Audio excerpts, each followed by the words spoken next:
আমি আয়াতের তাফসিরে একটা ঘটনা পড়েছি। সাদ্দাত বাদশাহ, এর নাম শোনেননি?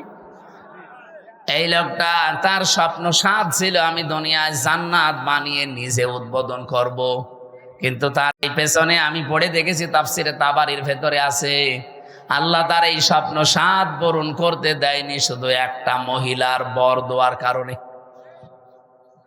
ওই জামানার নবী যিনি ছিলেন হযরত হুদ আলাইহিস সালাম, তার কাছে জিজ্ঞাসা করে করে ও জান্নাত বানিয়েছিল যে তোমার আল্লাহর বানানো জান্নাত আমার লাগবে না, আমি নিজে বানাবো। এখান থেকে একটা শিক্ষা আমি নিয়ে এসেছি, ভালো করে খেয়াল করবেন। 20 বছর ধরে ও জান্নাত বানাচ্ছে, 22,000 শ্রমিক কাজে লাগিয়েছে। এলাকায় যত স্বর্ণ রূপা পাওয়া যায় সব নিয়ে আসতেছে বিভিন্ন জায়গা থেকে। পেয়াদাদেরকে পাঠিয়ে দেয়, যাও যেখানে যা সোনা রূপা পাও নিয়ে আসো, আমার জান্নাত বানাতে হবে। একটা মহিলা বিধবা, তার মা বাবা নেই, ইয়াতীম। বিয়ে হওয়ার কয়েকদিন পরে স্বামী মারা গেছে। তার কাছে স্বামীর দেওয়া 1 টুকরা স্বর্ণ ছিল। বলছে ওইটা দেওয়া লাগবে, বাদশার স্বপ্ন পূরণ করতে হবে। মেয়েটা বলেছে আমার এই শেষ সম্বল, এটা নেবেন না। বারবার নিষেধ করার পরও শোনে নাই। না, বাদশার স্বপ্ন সাদ, এ পূরণ করাই লাগবে। জোর করে যখন কেড়ে নিতে গেছে, মেয়েটা মাটির ভেতরে গড়াগড়ি দিয়ে কেঁদেছিল।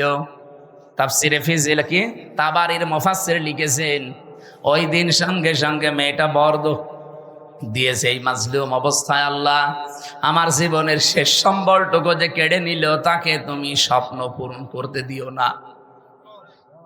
এ দোয়াটা কবুল হয়ে গেছে। এই লোকটা জান্নাত যেদিন উদ্বোধন হবে, এত সিকিউরিটি দেওয়া, একটা পিপিলিকা আসার মতো কায়দা নিয়ে এত সিকিউরিটি দেওয়া। হঠাৎ জান্নাতের মেন গেটে যাওয়ার পরে দেখে একটা ফকির বসা। জিজ্ঞাসা করছে এখানে আসলে কি করে? ফকির ওখান থেকে বলে, বাদশাহ ঘোড়ার পেট থেকে একটু কানটা কাত করেন, আমার কিছু কথা আছে। বলে পরে না, এখনই বলবো। এখনই বলবো মানে কে তুমি? এত গরমে কথা বলো। ওপর থেকে যখন মাথাটা নিচের দিকে একটু দেওয়ার সিস্টেম ছিল, কান যেহেতু দিয়েছে, কানের কাছে মুখ নিয়ে বলে, আমি দুনিয়ার সাধারণ ফকির না, আমি ফেরেশতা আজরাইল। আল্লাহ আমাকে পাঠিয়েছেন এই মুহূর্তে তোমার জান কবজ করার জন্য। আমি হাদিস পড়তে গিয়ে তাফসিরে পেয়েছি, পৃথিবীতে আজরাইল আলাইহিস সালাম মাত্র 2 বার কেঁদেছিলেন। যেই দিন থেকে উনি জান কবজ করা আরম্ভ করেছেন, ওই দিন থেকে শুধু আজ পর্যন্ত তিনি 2 বার কেঁদেছিলেন। তাছাড়া আজ পর্যন্ত তিনি কাঁদেননি। একবার এই সাদ্দাত নামে লোকটা যেদিন জন্ম নেয় সমুদ্রের ভেতরে, ওর মাকে ওই দিন হত্যা জান কবজ করেছিল আজরাইল। পানির ভেতরে কাঠের ওপরে ভাসছিল এই ছেলেটা। আল্লাহ বলেছেন যাও মেয়েটাকে তুলে নিয়ে আসো। ওই দিন আজরাইল কেঁদে ফেলেছিল। আপনি চিন্তা করেন তো কি সিচুয়েশন ছিল যে আজরাইল পর্যন্ত কেঁদে ফেলেছে। আর একদিন কেঁদেছিল যেদিন এই জান্নাত উদ্বোধন করবে, এই সেই সাদ্দাত। এর বিশাল জীবনী লিখা আছে। আমার ঘটনা বলা উদ্দেশ্য না, আমার এখানে শিক্ষা দেওয়ার একটা উদ্দেশ্য। যেই দিন তিনি জান্নাত উদ্বোধন করবে, হযরতে আজরাইল বললেন না, আমি আর সময় দিতে পারবো না। ও শেষ পর্যায়ে এটাও বলেছিল, ফেরেশতা আমাকে এতটুকু সময় দাও, আমি শুধু জান্নাতটা উদ্বোধন করে একটা চক্কর দিয়ে এসে আমার জানটা তুমি নিয়ে নিও। ফেরেশতা বলেছে না, আল্লাহর আদেশ, তোমাকে জান্নাত উদ্বোধন করতে দেওয়া হবে না। ইযা জাজালুহুম লা ইস্তাখিরুনা সাআতাও ওয়ালা ইস্তাকদিমুন। আপনারা সুবহানাল্লাহ বলেন, আলহামদুলিল্লাহ বলেন, আল্লাহু আকবার বলেন, যাই বলেন। এই ঘটনাটা কিন্তু একটা ঐতিহাসিক একটা ঘটনা, কিন্তু এর পেছনে যে দলিলগুলো আছে খুব শক্ত না। আমি শিক্ষার জন্য শুধু বলছি। এদিকে থাকা, ও জান্নাতের গেট, মেন গেটে দাঁড়িয়ে ভেতরে যাবার জন্য ঘোড়ার পিঠ থেকে জোর করে হলেও তিনি লাফ দিয়েছিলেন, কিন্তু পারেন নাই। জান্নাতের চৌকাঠ স্পর্শ করার আগেই ঘোড়ার পিঠ থেকে বাইরে পড়ে গেছে। মুফাসসির বলেন কেন সে জান্নাতের চৌকাঠ পর্যন্ত স্পর্শ করতে পারলো না জানো? কারণ ওই যে বিধবা একটা এতিম মেয়ের বরদোয়া ছিল। আপনি বলেন তো এখান থেকে কি পেলেন? এত বড় বিশাল শক্তিশালী বাদশাহ তার স্বপ্ন পূরণ করার জন্য কি করেছে আপনি বলেন? 22,000 শ্রমিক কাজে লাগিয়েছে, 20 বছর একাধারে শ্রম দিয়ে বানিয়েছে, মনের মতো করে সাজিয়েছে। যেদিন উদ্বোধন করবে পারে নাই শুধু একটা মেয়ে লোকের, এতিম অসহায় বিধবা এই মেয়ে লোকটার বরদোয়া লেগেছিল যে আমার শেষ সম্বলটুকু যে কেড়ে নিল তার স্বপ্ন তুমি পূরণ করতে দিও না। আপনি রাগ করলেও এবার বলবো 15.5 বছর যারাই ছিল এরাও তো বিভিন্ন স্বপ্ন নিয়েছিল। কথা বলেন না কেন? কেউ বলেছিল যে 21 সাল হয়ে গেল, 21, তারপরে বলছে না 41 সাল হয়ে গেল, তারপরে বলে না 71 সাল। আমার মনে হয় একেবারে চলে যেত কিয়ামত পর্যন্ত। আপনি যে আশা নিয়ে এগিয়ে যাচ্ছিলেন ওই মহিলার শুধু একটা বরদোয়া যদি থাকার কারণে এত বড় বাদশার স্বপ্ন সাধ পূরণ না হয়, আপনারা যা করেছেন 15.5 বছরে একটা দুইটা না কত মানুষের শেষ সম্বল কেড়ে নিয়েছে। আপনি নিজের থেকে বলেন, সিলেটের ইলিয়াস আলী আজ পর্যন্ত পাওয়া গেল না লোকটারে। কি সম্বল ছিল সিলেটের জন্য, সঠিক কথা বলতো আমি দেখেছি। ভারতের আধিপত্য এই উগ্রপন্থী যারা এদের বিরুদ্ধে বজ্রকণ্ঠ ছিল লোকটার, কিন্তু তাকে আজ পর্যন্ত পাওয়া গেল না। তার পরিবারের তার ছোট্ট মেয়েটা আমি দেখেছিলাম ওই দিন হাসিনার কাছে যেদিন যায় বলে আমার বাবাকে ফিরিয়ে দেন, কি মায়া কান্না করছিল যে না আমি দেখতেছি, অথচ ওই সময় তার মেরে ফেলেছে। এত বড় নাটক আপনি করলেন। আমি ওই দিন ওনার চোখে পানি দেখিনি, কিন্তু সান্ত্বনা দেওয়া দেখেছি। আগস্টের 5 তারিখে ওনার চোখে আমি পানি দেখেছি। আমার এই ছোট্ট জীবনে ওনার দিকে আমি যতবার তাকিয়েছি এই একবার শুধু কান্না দেখলাম। এর আগে জীবনেও কোনোদিন কে দিয়েছে বলে আমি দেখিনি, শুধু একটু কান্নার ভান করেছি। আপনার পেছনে আপনার এই চেয়ারের সাথে কত মানুষের হাহাকার লেগে আছে আপনি জানেন? আমার মেয়েটার পিছন ভ্যান ধরে ঝুলছিল, এরপরও আপনার মন গলে নাই। 7 মাস আমি ওকে রেখে এসেছিলাম, বাড়ি যেয়ে দেখি একবারে 3.5 বছর হয়ে গেছে ওর বয়স। কারণ আমি একবারে 3 বছর কতদিন পরে বাড়ি থেকে গেলাম জেল থেকে। ও নিজেও আমারে চেনে না। যেদিন আমি জেল থেকে বাড়ি গিয়ে নিচতলায় দাঁড়িয়েছি, ওই ছোট মেয়েটা আমারে বলছে হুজুর আমাদের বাড়ি আসেন। ও মনে করছে এরকম হুজুর বহু আসে 3 বছরে, এটা মনে হয় হুজুরই হবে। আমি যে ওর বাবা ও জানি না, কারণ এই 3 বছরে তো জীবনে ওরা দেখিনি আমি। আমার সাথে দেখা সাক্ষাৎ পর্যন্ত, আমার যোগাযোগ পর্যন্ত বিচ্ছিন্ন ছিল। আমার আর মাওলানা মামুনুল হক আর তারেক জিয়া সাহেবের বন্ধু গিয়াসউদ্দিন মামুন ভাই, এই 3 জনের দিকে সিসি ক্যামেরা তাক করে রেখেছিল। 24 ঘন্টা আমাদের সাথে কেউ যেন না তাকায়, কথাও কেউ যেন না বলে ভয়। ওরা সব স্বরাষ্ট্র মন্ত্রণালয় থেকে বসে বসে দেখতো। ওই যে বুড়ো শয়তানটা স্বরাষ্ট্রমন্ত্রী যেটা, ওটা ওখান থেকে মনিটরিং করতো, দেখতো আমাদের সাথে কেউ কথা বললে রিপোর্ট দিলে তার চাকরি শেষ। সিসি ক্যামেরার আওতার বাইরে থেকে দাঁড়িয়ে ওই মুখ নাড়িয়ে নাড়িয়ে দেখতাম আমার সাথে কথা বলতো কারারক্ষীরা। সবচাইতে বেশি কষ্ট দিয়েছে গিয়াসউদ্দিন মামুন ভাই রে, আর অপু সাহেব রে, তারেক জিয়া সাহেবের পিএসকে। বিশেষ করে অপু ভাই জীবনে আমার যে উপকার করেছে জেলখানার ভেতরে আমি জীবনও ভুলতে পারি না। যেখানেই যাই, বিশেষ করে তাহাজ্জুদের নামাজের পরে আমার ওনার নামটা এমনি মনে চলে আসে, আল্লাহ অপু মিয়াকে তুমি মাফ করে দিও, বলেন আমিন। উপকার যে করেছে আমি কৃতজ্ঞতা স্বীকার করি তার। বলেন তো, আমি একটা ছোট মানুষ, ওই সময় আমার 30 বছর বয়স ছিল, এখন নাই 33। কি করেছিলাম এত আমি যে আমাকে এত শাস্তি দেওয়া লাগবে আপনার?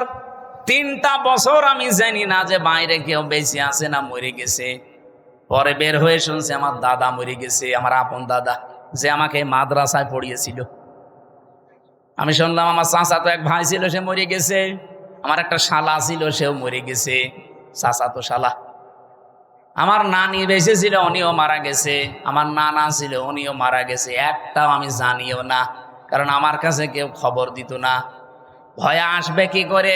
সিসি ক্যামেরা দেখলেই তার পরের দিন আবার পানিশমেন্ট দিত। ওই দূর থেকে মুখ নাড়িয়ে হাতের ইশারায় বলতো যে আপনার অমুকে অমুক, মানে আমি বুঝতাম যে হয়তো কেউ মরে গেছে আজকে।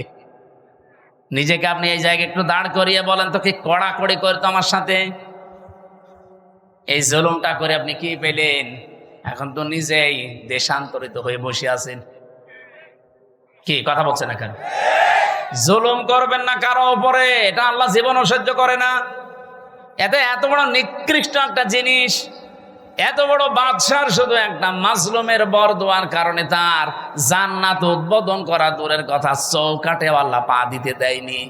আর আপনি বিশাল স্বপ্ন সাদ নিয়ে বসে আছেন এত বড় বড় জুলুম করে। কত মানুষকে আয়না ঘরে রেখে তার জীবন শেষ করে দিয়েছেন।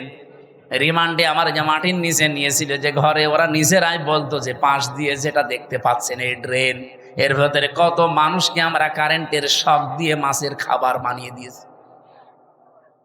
এরকম অবস্থায় আপনি কি দিক দ্বারা ঠিক থাকবে আপনার?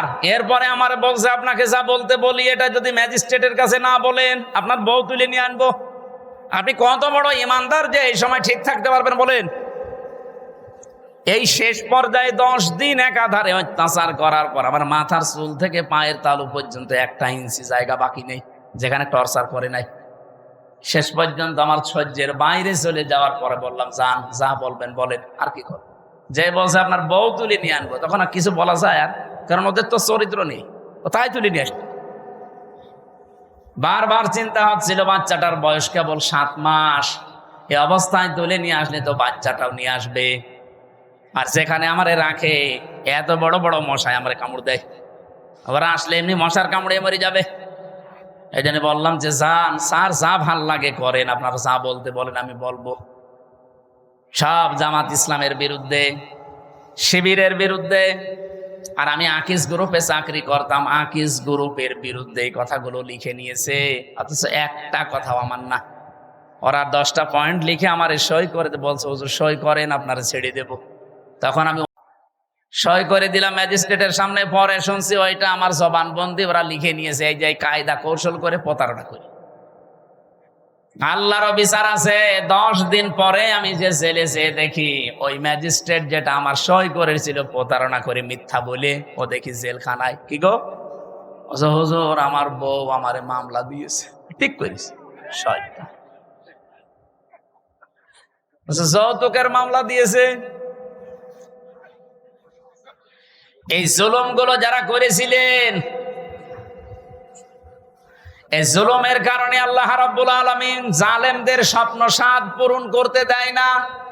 যে যত বড় বড় আশা নিয়ে রেখেছিলেন, একটা আশাও কিন্তু জালেমদের পূরণ হয়নি। আর সামনে যদি কেউ জুলুম করে তার আশাও পূরণ হবে। আরো জোরে বলেন, হবে না? আল্লাহর গ্যারান্টি কয়েক জায়গায় পেয়েছি আমি। এটা 1 নম্বরে পেয়েছি সূরা ইব্রাহিমের ভেতরে, 2 নম্বরে সূরা শুরার ভেতরে, 3 নম্বরে সূরা আনামের ভেতরে। যারা জুলুম করে আমার আল্লাহ তাদের সেদ কেটে দেয়, ওদের স্বপ্ন সাত পর্যন্ত আর যেতে পারে না। কোরআনে কারীম জানিয়েছে, সূরা আলে ইমরানের ভেতরে আছে, ইন্নামা নুমলি লাহুম লিয়াজদাদু ইসমা ওয়া লাহুম আযাবুম মুহিন। অবশ্যই মানুষের পাপ যখন সীমা ছাড়িয়ে যায়, সীমা লঙ্ঘন করে ফেলে লোকটা, তখন ওই লোকটার জন্য অপমানজনক শাস্তি আল্লাহ রেডি করে রাখে। নওগাঁবাসী, আমাদের জীবনে যেন এরকম কিছু সামনে না আসে। চেয়ারে কারা আসবেন আমরা জানি না, যারা আসবেন তারা যেন নিজের ওপরে, পরিবারের ওপরে, সমাজের ওপরে, রাষ্ট্রের ওপরে, জনগণের ওপরে জুলুম করবেন না। কথা বলেন না কেন? বারবার বলছি, আহ্বান জানি, এটা রেকর্ড হচ্ছে, সারা দেশ চলছে। যারা আসবেন জুলুম করবেন না। 15 বছরের শিকড় যদি কেটে ফেলতে পারে আল্লাহ, 5 বছর যদি জুলুম করেন না, 5 বছর পরে আপনার বাড়ি ঘরও কিন্তু এই জালেমদের মতো শ্মশান হয়ে যাবে। আপনি দেখেন জালেমদের বাড়ি ঘরের দিকে তাকিয়ে, সব এখন ওজাড় গৃহ পড়ে আছে, জনশূন্য, কেউ আর ওর কাজ দিয়েও যায় না। সেটা আমি কিশোরগঞ্জ থেকে আসার সময় ড্রাইভারকে বললাম এই বাড়ির সামনে একটু দাঁড়ান, ওখানে উপরে লেখা দেখছি ওই সাইনবোর্ডটা আছে কেন্দ্রীয় কার্যালয়, জেলা কার্যালয়। আমি নাম নিলাম না। আমি বিশ্বের যত দেশে গেছি এইরকম প্রতিবেশী কোন দেশের আশপাশে আমি পাইনি। অন্যান্য দেশগুলো আমাদের পরে দাঁড়িয়ে গেছে। এই যে মালয়েশিয়া আমি ছিলাম কয়েকদিন আগেও, সেখানে তারা 2004 সাল থেকে দাঁড়াতে আরম্ভ করেছে, এখন দাঁড়িয়েই যাচ্ছে। কারণ তাদের আশপাশে যেগুলো প্রতিবেশী সব শুভাকাঙ্ক্ষী, আর আমাদের এমন প্রতিবেশী 54 বছরে শুধু আমাদের বিরুদ্ধে শুধু মিথ্যা ছাড়া একটা সত্য কথা বিশ্বের মোড়লদের কাছে বলে না। 54 বছরেই মিথ্যা তথ্য ছড়িয়েছে। আপনি দেখেছেন মাইক্রোসফট, আপনারা তো এলাকায় গ্রাম্য মানুষ বেশি, যারা লেখাপড়া করে ইন্টারনেট বোঝে, মাইক্রোসফট রিপোর্ট দিয়েছে তামাম দুনিয়ায় 257টা দেশ সবচাইতে বেশি মিথ্যা তথ্য পরিবেশন করে ইন্ডিয়া। এদের যে সাংবাদিকগুলো, এইগুলোও বেশ মারাত্মক। এই যে ময়ূখ রঞ্জন ঘোষ, আমার মনে হয় জীবনে কোনোদিন সত্য কথা বলেছে কিনা আমার বিশ্বাস হয় না। যত কথা বলে, আমার দেশে যারা এই যে মলম বিক্রি করে বাজারে বসে আতরায়, এরাও এত এত হকারি করে না। সাংবাদিক নামের একটা কলঙ্ক। আমাদের দেশ নিয়ে আগস্টের 5 তারিখের পরে বহু মিথ্যা তথ্য ছড়িয়েছিল, কিন্তু সব যে মিথ্যা এটা প্রমাণ হয়ে গেছে। আমরা দাঁড়াতে পারছি না এই সমস্ত প্রতিবেশীদের কারণে। যারা আমরাও দাঁড়াতে চাই নাকি? মানুষ দাঁড়াবে কখন? যেহেতু আজ নিরাপত্তার বেষ্টনী থেকে আমরা অনেকেই বের হয়ে যাচ্ছি, আমাদের নিরাপত্তা এখন আর নেই। কোরআনে কারীম জানিয়েছে আল্লাযীনা আমানু ওয়া লাম ইয়ালবিসু ঈমানাহুম বিযুলমিন উলাইকা লাহুমুল আমনু ওয়া হুম মুহতাদুন। সূরা আনআম 7 নাম্বার পারা 17 নাম্বার পৃষ্ঠার 1ম নাম্বার লাইনের 82 নাম্বার আয়াতে আছে। এটা তাফসীরে ফি জিলালিল কোরআন সৈয়দ কুতুব রহমতুল্লাহ আলাইহি লিখেছেন। আল্লাহ পাক বলেন যারা ঈমান আনে আর ঈমানের সাথে কোনোদিন শিরিক আর জুলুম মিশ্রণ করে না। এই এদিকে তাকিয়ে থাকেন, যে যা করছে করুক, আর পেছনে যেন কেউ গল্প করবেন না ভাই। একটু মন দিয়ে শোনেন। আপনি 10 মিনিট শোনেন, কিন্তু নামাজ যেভাবে পড়া লাগে একেবারে মন স্থির করে ওইভাবে শোনেন, তাহলে 10 মিনিটই ইবাদতের সওয়াব পাবেন। আর এদিক ওদিকে তাকিয়ে গল্প করে আপনার আরো গুনাহ হয়ে যাবে। আবার কথা বলেন কেন? হ্যাঁ, এদেরকে বারবার এক কথা বলা তো আমার ভাল লাগে না। এই জন্যই তো মিডিয়া আসতে মানা করি, যে এগুলো সাথে এখন দরকার নেই। যত বলে যে আপনারা আমি আগার আসে আর সব কিছু ঠিক করে বসে পড়ব, এরপরে যদি কেউ দাঁড়ায় না তার খবর আছে। আর এখানে আপনি দাঁড়িয়ে আছেন কেন? পেছনে দেখতে পাচ্ছেন একটা লোক আপনার জন্য এখনই চিল্লাবে। এটা তো রাজশাহী বিভাগ না? রংপুরে গেলে না একটা শব্দ শোনা যায় মফিজ। এই বিভাগে তো এই শব্দ শুনলে কেমন লাগে না? আমার মনে হয় যে এই লোকটার বাড়ি মনে হয় রংপুর বিভাগ। তাছাড়া তো এখানে দাঁড়িয়ে থাকার এভাবে কথা ছিল না। এই বিভাগের বদনাম করার জন্য এসেছে। যান একটু, যে যেখানে জায়গা পান হয় বসেন, নাই দাঁড়িয়ে থাকেন, কিন্তু কথা বলবেন না ভাই। যেহেতু আমরা এবাদতে অলরেডি প্রবেশ করেছি, এবাদত যেইভাবে করা লাগে আপনি একটু ওইভাবে করেন। এবাদতটা শেষ হয়ে গেলে তখন আপনার মন মতো চলে। বলেন তো, নামাজ একটা এবাদত, এই নামাজে দাঁড়িয়ে কেউ এদিকে ওদিকে তাকায়? কয়টা ফ্যান আছে গুইনে নেয়? কি কথা বলছেন এখানে? তাহলে ওইটা যদি না করেন, এইটাও তো একটা এবাদত চলছে। এদিক ওদিকে তাকানো বন্ধ, এদিকে তাকিয়ে থাকেন। গুরুত্বপূর্ণ কয়েকটা মেসেজ আছে আজকের আয়াতে। স্থান কাল পাত্র ভেদে বাস্তবতার নিরিখে আমরা তাফসীরুল কোরআন মাহফিলে কোরআন থেকে কথা বলার চেষ্টা চালাবো। ওয়া মা তাওফীকি ইল্লা বিল্লাহ।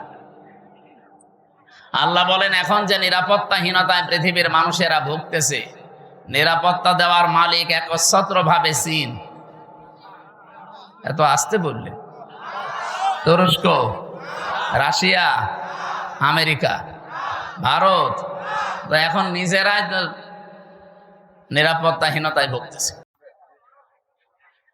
আজকে পাকিস্তানের এক লেফটেন্যান্ট কর্নেল, ওনার বাবা অলরেডি জানিয়ে দিয়েছে পাকিস্তান আর্মির কাছে, আমার ছেলে যুদ্ধের ময়দানে আছে, ওর যদি পেছনে গুলি লাগে তাহলে আমার বাড়িতে নিয়ে আসবেন না, ওর যদি সামনে গুলি লাগে আমার বাড়িতে নিয়ে আসবেন, আমার জায়গা ঠিক করা আছে, কবর দিয়ে দেব। ঠিক লাশ নিয়ে এসেছে আজকে। লাশ নিয়ে আসার পরে দেখে পেছনে একটা গুলিও লাগে নাই, সামনে গুলি লেগেছে 22টা। যাদের ইমান এই পর্যায়ে অলরেডি পৌঁছিয়ে গেছে তাদেরকে হারানো অত সম্ভব সহজ না। এমনি দাদার ভয় লেগে যাচ্ছে, দাদা পাগল হয়ে যাবে আর কিছুদিন যাক। একটা দেশের সাথে দাদার মিল নেই। আমি কতগুলো দেশ ঘুরে আসলাম আশপাশে, শ্রীলঙ্কার সাথে ওদের মিল নেই, মালদ্বীপের সাথে মিল নেই, থাইল্যান্ডের সাথে মিল নেই, না এই যে আফগানিস্তানের সাথে একটা বর্ডার আছে, মিল নেই। পাকিস্তানের সাথে তো দা কুমড়ার সম্পর্ক, এরপরে ভুটানের সাথে মিল নেই, মায়ানমারের সাথে মিল নেই। আমাদের সাথে মিল ছিল, বুবু ছিল, বুবু নেই, মিল নেই। যাক, বুবু যখন চলে গেছে, এতদিন যারা বলতো আমাদের স্বামী স্ত্রীর সম্পর্ক আপনারা ওখানে থাকেন, কিন্তু দোলা ভাইয়ের সম্পর্ক আমরা মানি না। বুবু মানি, দোলা ভাই মানি, কারণ দোলা ভাই তো মুসলমানি দেওয়া লাগবে। এটাকে আমি বানালাম না। সূরা বাকারা 2 নম্বর পারা 16 নম্বর পৃষ্ঠা 4 নম্বর লাইনে আছে, 221 নম্বর আয়াতের মাঝের অংশে দেখেন, কোন মুশরিক পুরুষকে কোন মুমিনা নারী বিয়ে করতে পারবে না যতক্ষণ সে মুসলমান না হয়। দাদা তো এখনো মুসলমান হয়েছে, তার সাথে আপনি এতদিন মিথ্যা কথা বলেছেন জাতির লোকের কাছে যে আমাদের স্বামী স্ত্রীর সম্পর্ক হয় কি করে। দাদা হচ্ছে ফুল হাতা আর আমরা হাফ হাতা। আমরা হাফ হাতা না, এখানে কয়েকটা হয়তো ফুল হাতা থাকতেও পারে, ওই যে ছোট ছোট বাচ্চা যারা। সুতরাং আমাদের সাথে যদি এখন আত্মীয়তা করাই লাগে দাদার এই বুড়ো বয়সে, মুসলমানি দেওয়া লাগবে। আর আপনি এই বয়সে হাজাম পাবেন কোথায়? কি কথা বলছেন না কেন? হাজাম কোথায় পাবেন? বুড়ো হাজাম নিয়ে যান, ও ছাতা দেখা যাচ্ছে আগা কাটতে যে গুড়া খেটে ফেলেছে। জীবনের মতো দাদার মুসলমানের শখ মিটে যাবে। এজন্য ওনার সাথে বিয়ে করা যেহেতু জায়েজ নেই, বউ একটু সাবধানে থাকবেন, কারণ ওই গরুর মদ খাওয়া লোক তো, ওদের তো চরিত্র ঠিক নেই। হ্যাঁ, কথা বলেন না কেন? চরিত্র ঠিক আছে, তাহলে বউ কই? এজন্য কি এজন্য গান বেজেছিল, মদের বউ নাই, বাকিটার বললো না, নিজের মেয়ের ওপর পড়বে না। হ্যাঁ, সম্মানিত ভাইরা, আমরা নিরাপত্তার জন্য যাদের কাছেই বলি না কেন, কেউ নিরাপত্তা দেওয়ার মালিক না। নিরাপত্তা দিতে পারে শুধুমাত্র আমাদের মালিক কে? আল্লাহ আয়াতের ভেতরে 2টা কথা দিয়েছেন, আল্লাযীনা আমানু, যারা ঈমান আনে, অলাম ইয়ালবিসু ঈমানাহুম বিজুলমিন, এবং তাদের ঈমানের সাথে যারা শিরিক এবং জুলুম মিশ্রণ করে না। এখানে জুলুম মানেই শিরিক। সুতরাং আমরা যদি নিরাপত্তা আল্লাহর কাছ থেকে পেতে যাই, আমাদের ঈমান যাই আছে, ঈমানের সাথে যেন কোনো শিরিক, কোনো জুলুম মিশ্রণ না হয়। কে কথা বলেন? কথা বলেন। আল্লাহ পাক বলেন, এ পর্যন্ত বলে আমি শেষ করে দেইনি, এর পরেরটা বলার জন্য আমি এ পর্যন্ত বক্তব্য দিলাম। আল্লাযীনা আমানু ওয়া লাম ইয়ালবিসু ঈমানাহুম বিজুলমিন উলাইকা লাহুমুল আমন। নিজে এইভাবে মনে হচ্ছে কুদরতির আঙ্গুল দেখিয়ে বলছে, এই মানুষগুলোই নিরাপত্তার হকদার, এরাই নিরাপত্তার হকদার যারা তাদের ঈমানের সাথে জুলুম এবং শিরিককে মিশ্রণ করে না। ও বাংলার মানুষেরা একটু খেয়াল করে দেখেন তো, আপনি কি আল্লাহর পক্ষ থেকে এখনো নিরাপত্তা পেয়েছেন? আপনার ঈমান কি শিরিক মুক্ত? না। এখন যদি বলেন শিরিক কি, আপনি এই কথা আগে ক্লিয়ার করেন। কোরআন শরীফ থেকে আমি শিরিকের যে শ্রেণী বিন্যাস পেয়েছি, শিরিক বিজাত, শিরিক বিসিফাত, শিরিক বিল ইখতিয়ারা, শিরিক বিল হুকুক, 120 প্রকার এভাবে সিরিয়াল করা আছে তাফসিরে। এক কথায় জবাব দিচ্ছি, সব বাদ দিয়ে দিলাম। আল্লাহ যেটা পারে ওইটা অন্য কেউ পারে, এই বিশ্বাস করার নাম শিরিক। কথা বোঝা গেছে না? আল্লাহ যেটা পারে ওইটা অন্য কেউ, বলেন বলেন। এই বাংলাদেশে বহু মানুষের মুসলমান নামের আগে মোহাম্মদ লেখে, নামের শেষে হোসাইন লেখে, কিন্তু মাঝখানের শব্দটা যাই হোক না কেন, ঈমান থাকার জন্য যেটা দরকার ওইটা তার ভেতরে পাওয়া যায় না। আল্লাহ নিজে জানিয়ে দিলেন যে আমি যেটা পারি ওটা অন্য কেউ পারে না। কেউ যদি মনে করে না যে অন্য কেউ পারে, সে আর মুসলমান নেই, সে মুশরিক। এবার বলেন তো, আইন দিতে পারে কে? এটাকে আমি বানিয়ে বলছি? আলা আলাহুল খালকু ওয়াল আমরু, এ পৃথিবী বানিয়েছি আমি, এখানে সিদ্ধান্ত চলবে আমি আল্লাহর। সুতরাং এই জায়গায় যদি কেউ হাত দিয়ে বলে যে না আমরাও পারি, এই যে নারী কমিশন যে 318 পৃষ্ঠার রিপোর্ট দিয়েছে, আমি পুরাটা পড়েছি। এখানে আমি কোরআনে কারিমের প্রায় 13টা আয়াতে ওরা ভুল ধরেছে, আর 26টা হাদিস ওরা অস্বীকার করেছে একেবারে ডাইরেক্ট। যেখানে কোরআনের একটা অক্ষর কেউ যদি অবিশ্বাস করে, সে অলরেডি বেঈমান হয়ে যায়। আর পুরাপুরি 13টা আয়াতই ওরা মানে না।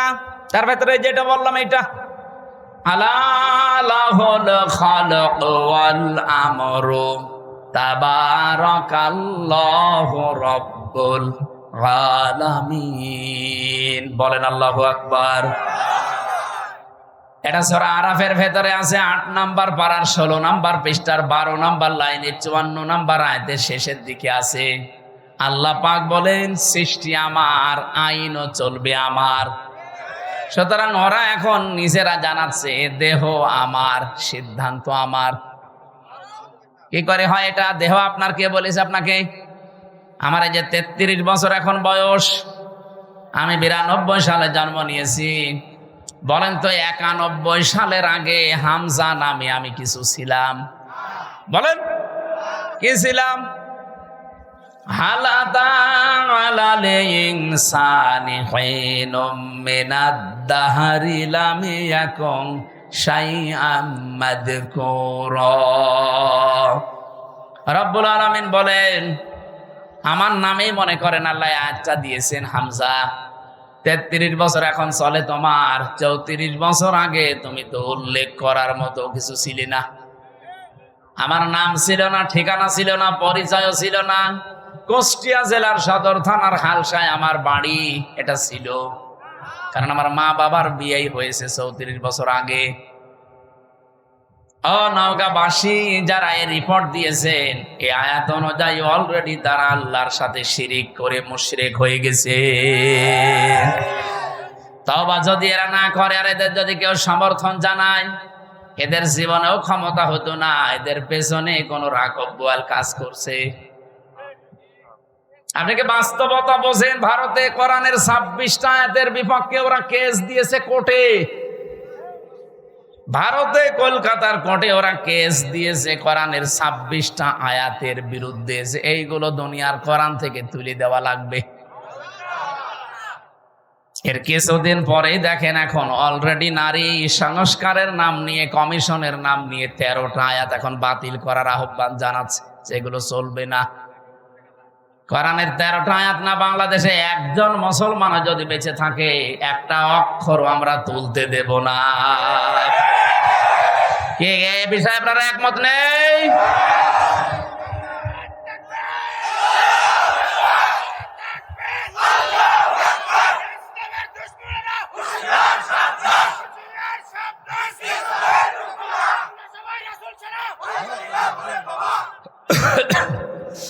নওগাঁবাসী, আমি আবার বলছি, ঈমান যতটুকু আছে এটা আপনি নির্ভেজাল করবেন। আমি আবার বলছি, বারবার রিপিট করতাম না। নবীজিও মাঝে মাঝে গুরুত্বপূর্ণ কথা হলে 3 বার বলতেন, আর যেটার কোনো গুরুত্ব নেই তিনি জীবনে একবারও বলেননি। আমার যে দীর্ঘ একটা হাদিস পড়েছিলাম, এর ব্যাখ্যায় 7টা আছে। আমরা এর ভেতরে একটা পয়েন্ট এটা আছে, যদি তুমি এই পৃথিবীতে অনর্থক কথাবার্তার অনর্থক কাজ থেকে নিজেকে বাঁচিয়ে রাখতে পারো, মহান আল্লাহ তোমার জন্য 2টা নিয়ামত বরাদ্দ করে দেবে। আমরা যাব সামনে ওইদিকে। তাহলে এখান থেকে যে বলতে চাই, আল্লাহ যেটা পারে ওটা অন্য কেউ, আবার বলেন আল্লাহ যেটা পারে অন্য কেউ, সন্তান দিতে পারে শুধুমাত্র পীর সাহেব। কে? আপনাদের এই নওগাঁ জেলায় এই যে মান্দা, কয়েকদিন আগে এসেছিলাম, যে বাড়িতে বসলাম, ওই বাড়িওয়ালার 2টা ছেলে, আর একটা আছে পেটে 6 মাস, স্নান করে দেখছে ওইটাও ছেলে হবে। পানি নিয়ে এসে বলছে, হুজুর এমন পানি পড়বেন যেন এবার মেয়ে হয়। মনে হচ্ছে আমি ডাউনলোড করে নিয়ে এসেছি। আর বগুড়া গাবতলী তারেক জিয়া সাহেবের গ্রামে একবার গিয়েছিলাম গত বছর। এক লোক এসে বলছে, হুজুরে আপেল পুড়ি দিন। আমি সূরা ফাতিহা পড়ে ফু দিলাম। আমার কানের কাছে মুখ নিয়ে বলছে, এমন আপেল পড়বেন যেন এবার ছেলে হয়। কেন? আমার বারবার মেয়ে হয়, তো এই জন্য আপনারা দিয়ে আমি আপেল পড়াচ্ছি। আপেল দিলাম ফেলে, আপেল কই? ফেলে দিয়েছি। আরে ভাই, আপেল পড়ে যদি ছেলে হইতো আমার 3টা মেয়ে হইতো না? ম্যাডামের শুধু আপেল খাওয়াতাম। কি বিশ্বাস দেখেছেন হুজুরের উপরে? এই বিশ্বাসটা যদি আল্লাহর উপরে 100 ভাগ করতো, আমার মনে হয় আল্লাহ দিলে দিতে পারতো। আমি পারবো? আমি পারলে আমারটা পারতাম না? মেয়েরা যারা এসেছেন, এক কথায় শিরিক যেন জীবনে না ঢোকে। আল্লাহ যেটা পারে পৃথিবীর অন্য কেউ। একেবারে নির্ভেজাল থাকা লাগবে। আপনি আমল কম করেন, নামাজ রোজা জিকির আজকার একটু তো হালকা পাতলাও থাকে, কিন্তু ইমানের ভেতরে যদি একেবারে নির্ভেজাল হন, শিরিক মুক্ত থাকেন, আমি গ্যারান্টি দিতে পারি আপনাকে আল্লাহ জান্নাত দিয়ে দেবে। কিন্তু একেবারে গাড়ি গাড়ি পাহাড় পরিমাণ ইবাদত করে বসে আছেন, শিরিক নিয়ে আল্লাহর কাছে গেলে, সূরা ফুরকান 19 নম্বর পারা 1ম নাম্বার পৃষ্ঠা 4 নাম্বার লাইনে 23 নাম্বার আয়াত, আল্লাহ পাক বলেন, কাদিমনা ইলা মা আমিলু মিন আমালিন ফাজআলনাহু হাবাআম মানসুরা। কোন মানুষ যদি শিরিক মিশ্রিত আমল নিয়ে আমার কাছে ধরা দেয়, ওটা তো দেখা দূরের কথা, ওর মুখের উপরে ধুলি কণার মতো নিক্ষেপ করব। যেন আমাদের জীবন যেন এরকম না হয়ে যায়। আমরা নিরাপত্তা চাই কার কাছে? শিরিক মুক্ত হওয়া লাগবে। বোঝা গেছে? 2 নম্বরে না, আপনারা শুনছেন না, আমি একেবারে পয়েন্ট আকারে বলছি। এরপরও যদি মনে রাখতে না পারেন, তো বাড়ি গেলে তো একেবারে ভুলে যাবেন। গলা শুকিয়ে যাচ্ছিল, একটু পানি দেওয়া যায় না? পানি বা একটু চা দিলে আছে? ফ্যান বন্ধ হয়ে গেল।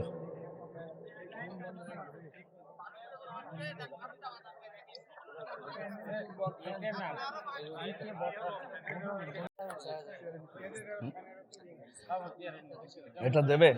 এটা দিলে তো এটা আবার আরো উঁচু করা লাগবে, এটা ঝামেলা হবে। এটা দিলে আমার পায়ের নিচে দিলে একটু ভালো হবে। পায়ের নিচে দেওয়া যাবে? পায়ের নিচে দিলে আমার একটু পা শূন্য শূন্য লাগছে। হ্যাঁ, আমার চাপ লাগছে আরো বেশি। ঠিক আছে। সুবহানাল্লাহ। এখানে একটু বেশি নড়াচড়া হয়, কি সমস্যা কি? হ্যাঁ, যান এখানে বসে পড়ুন। সুবহানাল্লাহ আলহামদুলিল্লাহ লা ইলাহা ইল্লাল্লাহ লা ইলাহা ইল্লাল্লাহ মুহাম্মাদুর রাসূলুল্লাহ। নওগাঁবাসী, 2 নম্বরে বলেছিলাম, আপনাদের হয়তো অনেকেরই মনে নেই, বিজুলমিন, জুলুমকে যদি আপনি মিশ্রণ না করেন। জুলুম কি?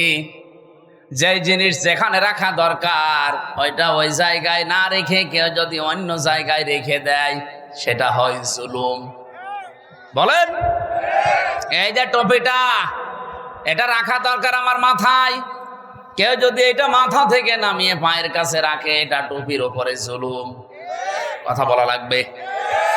আমার পায়ের নিচে একটা স্যান্ডেল আছে, আর স্থানীয় পায়ের নিচে, ওইটা যদি আমি এখন তুলে মাথায় নিয়ে ঘুরি, এটা স্যান্ডেলের উপরে জুলুম। যেই জিনিস যেখানে স্থান পায় ওটা ওখানে রাখা দরকার, ওটা অন্য জায়গায় নিয়ে গেলেই তার সাথে জুলুম হয়। আপনার বিবেকে কি বলে বলেন তো? 92% মুসলমান আমরা এখানে বাস করি, এই কোরআন থাকার দরকার ছিল সংসদে। এই কথা বলেন না কেন? এই 54 বছরে আমরা নিয়ে যেতে পেরেছি, এটা কোরআনের উপরে জুলুম। আপনি যাই মনে করেন, কোরআনের উপরে এটা জুলুম হচ্ছে, কারণ এটা এসেছে রাষ্ট্রীয় ফরমান হিসাবে। আপনি এই তথ্য পাবেন সূরা রদ 37 নম্বর আয়াতে 13 নম্বর পারা 13 নম্বর পৃষ্ঠা 13 নম্বর লাইনে আছে, ওয়াকাযালিকা আনজালনাহু হুকমান আরাবিয়্যা। অবশ্যই আমি আপনার প্রতি যে কোরআন নাজিল করেছি এটা সাধারণ জিনিস না, এটা হুকুম। এটা কি? এটা আইন হিসাবে নাজিল করলাম, যার বাংলা নাম আমরা বলি সংবিধান। এটা সংবিধান হিসাবে নাজিল হয়েছে। যদিও আজকের তেলাওয়াত কিন্তু আয়াত ওই লাইনে না, আজকে পারিবারিক জীবন নিয়ে একটা আয়াত পড়েছি। আমরা পারিবারিক জীবনের কিছু সমস্যা আজকে আয়াত দিয়ে তুলে ধরবো এবং সলিউশন দেব এই আয়াত থেকেই ইনশাআল্লাহ। আমরা আজকের আয়াত থেকে যতটুকু বুঝলাম যে আমরা যদি আল্লাহর কাছ থেকে নিরাপত্তা পেতে চাই, কিছু কিছু পয়েন্ট আমাদের মানা লাগবে।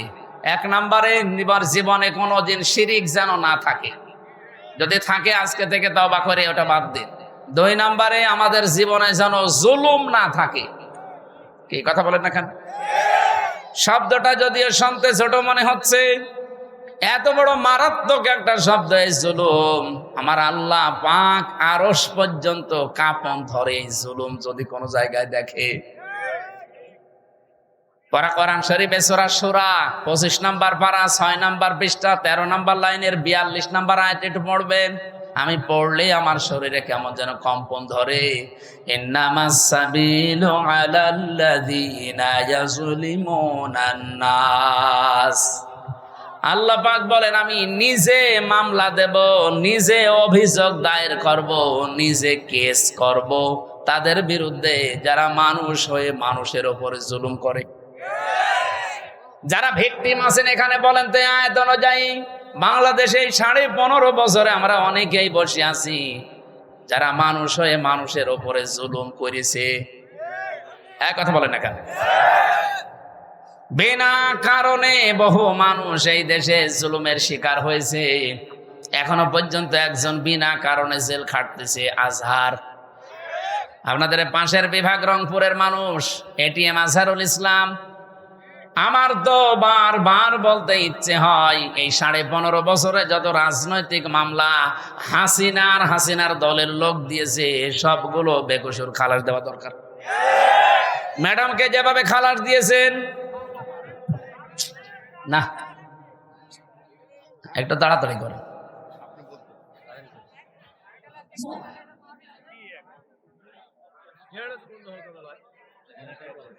সুবহানাল্লাহ আলহামদুলিল্লাহ লা ইলাহা ইল্লাল্লাহ। সুবহানাল্লাহ আলহামদুলিল্লাহ লা ইলাহা ইল্লাল্লাহ। লা ইলাহা ইল্লাল্লাহ মুহাম্মাদুর রাসূলুল্লাহ। আমার ভাইরা, আমি চাই ম্যাডামকে 6 বছর না, ওনার তো একদিনও জেলে রাখা জুলুম হয়েছে। কারণ ওনার যে মামলা দিয়েছিলেন পুরাটা বানোয়াট।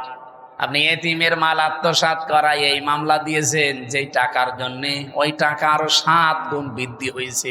ওনারে আরো পুরস্কার দেওয়ার দরকার ছিল। কিন্তু যারা টাকা পাচার করেছে তাদের এখন আপনি কি করবেন বলেন? এই যে দরবেশ, ওর মাথা চুল থেকে পা পর্যন্ত পুরা সাদা, আমার মনে হয় ভেতরে বাইরে সবই সাদা। এক কথা বলছেন কেন? 36,000 কোটি টাকা চুরি করিস 7টা ব্যাংক থেকে। জীবনে আপনি কোনোদিন যদি গণনা করতে দেওয়া হয় আপনার হাত ব্যথা হয়ে যাবে, এক জীবনে গুনেও শেষ করতে পারবেন না।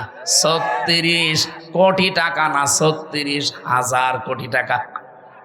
একজনে যদি এত টাকা চুরি করে, ম্যাডাম খালেদার 2 কোটির জন্য যদি 6 বছর জেল হয়, এই লোকের জেল হওয়া দরকার কিয়ামত পর্যন্ত। আর হাসিনার ছোট বোন এ আল্লাহর ওলি। এই রূপপুর পারমাণবিক কেন্দ্র থেকে ৭৬,০০০ কোটি টাকা শুধু একজন নিয়েছে, আর বাকিগুলো তো বাদই দিলাম। এ দেশটা যেভাবে ফোকলা করে ফেলেছেন, শান্তিতে তো নেই। এই যে বাইরে কয়েকদিন আগে সিঙ্গাপুরে ছিলাম, মালয়েশিয়া ছিলাম, এই শয়তানরা সব এখন যে সমস্ত দেশে থাকে ওখানে বানিয়েছে সাহেব পাড়া, কিন্তু থাকতে পারে না, থাকে সব হোটেলে। মালয়েশিয়া যে হোটেলে উঠলাম, সিঙ্গাপুরে যে হোটেলে উঠলাম, নিচে নেমে দেখি দুইজন চা খাচ্ছে। কি গো? হুজুর আমরা আগেই পালিয়েছি। পালালেন কেন? আপনার না ৬২০টা বাড়ি, ওই যে চট্টগ্রামের ওইটার ভূমি মন্ত্রী ছিল, ৬২০টা বাড়ি বানিয়েছে শয়তান। একটা বাড়িতেও থাকতে পারে না, এখন থাকে হোটেলে, তাও চুরি করে। হুজুর দোয়া করবেন, তখনই দোয়া বের হয়, আর ভালো লোকের কাছে দোয়া চেয়েছে। আমার মনে হয় ৯ মাস যদি থাকতো আরো ২০০ বাড়ি বানাইতো। এক কথা বলেন না কেন? সব দর বাবার টাকায় বানাইতো। বলেন বলেন।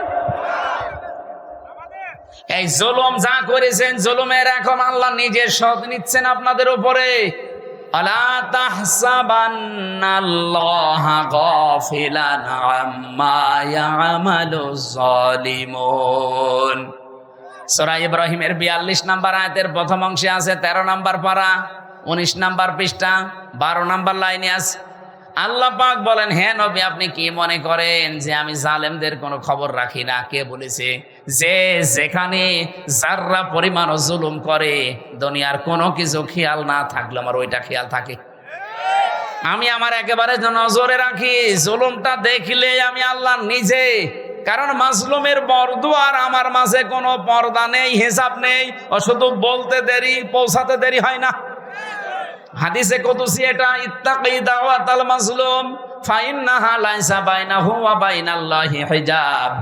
হে পৃথিবীর মানুষেরা, মাজলুমের বরদুয়া থেকে বেঁচে থাকবা, কারণ মাজলুমের বরদুয়া আর আল্লাহর ভেতরে কোনো হিজাব পর্দা থাকে না।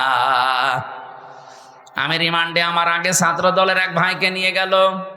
এই যে জুলুম আমি নিজে দেখেছি, রিমান্ডের নামে যে টর্চার করেছিল এই শয়তানগুলো আমাদের উপরে। এই যে আমি বসতে পারি না কেন, 11 ঘন্টা আমারে টাঙিয়ে রেখেছে চোখ বেঁধে মাজায় দড়ি দিয়ে। এরপর থেকে আমারে মাজাও ব্যথা, পিঠেও ব্যথা। বসতে গেলে শক্ত জিনিসে বসলে 10 মিনিটের ভেতর ব্যথা শুরু হয়। আমার আগে ওনার পাশের রুম থেকে, সেল থেকে নিয়ে গেল, চোখ বেঁধে কালো কাপড় দিয়ে, পেছনে ডান্ডা বেড়ি, হ্যান্ডকাপ লাগিয়ে ডান্ডা বেড়ি দিয়ে আস্তে আস্তে টেনে নিয়ে যাচ্ছে। ভালো মানুষ নিয়ে গেল, আসার সময় দেখি ও মা ও বাবা বলে চিল্লাচ্ছে। আসার পরে দেখি এইগুলো একটাও নখ নেই, সব সাদা লাগছে।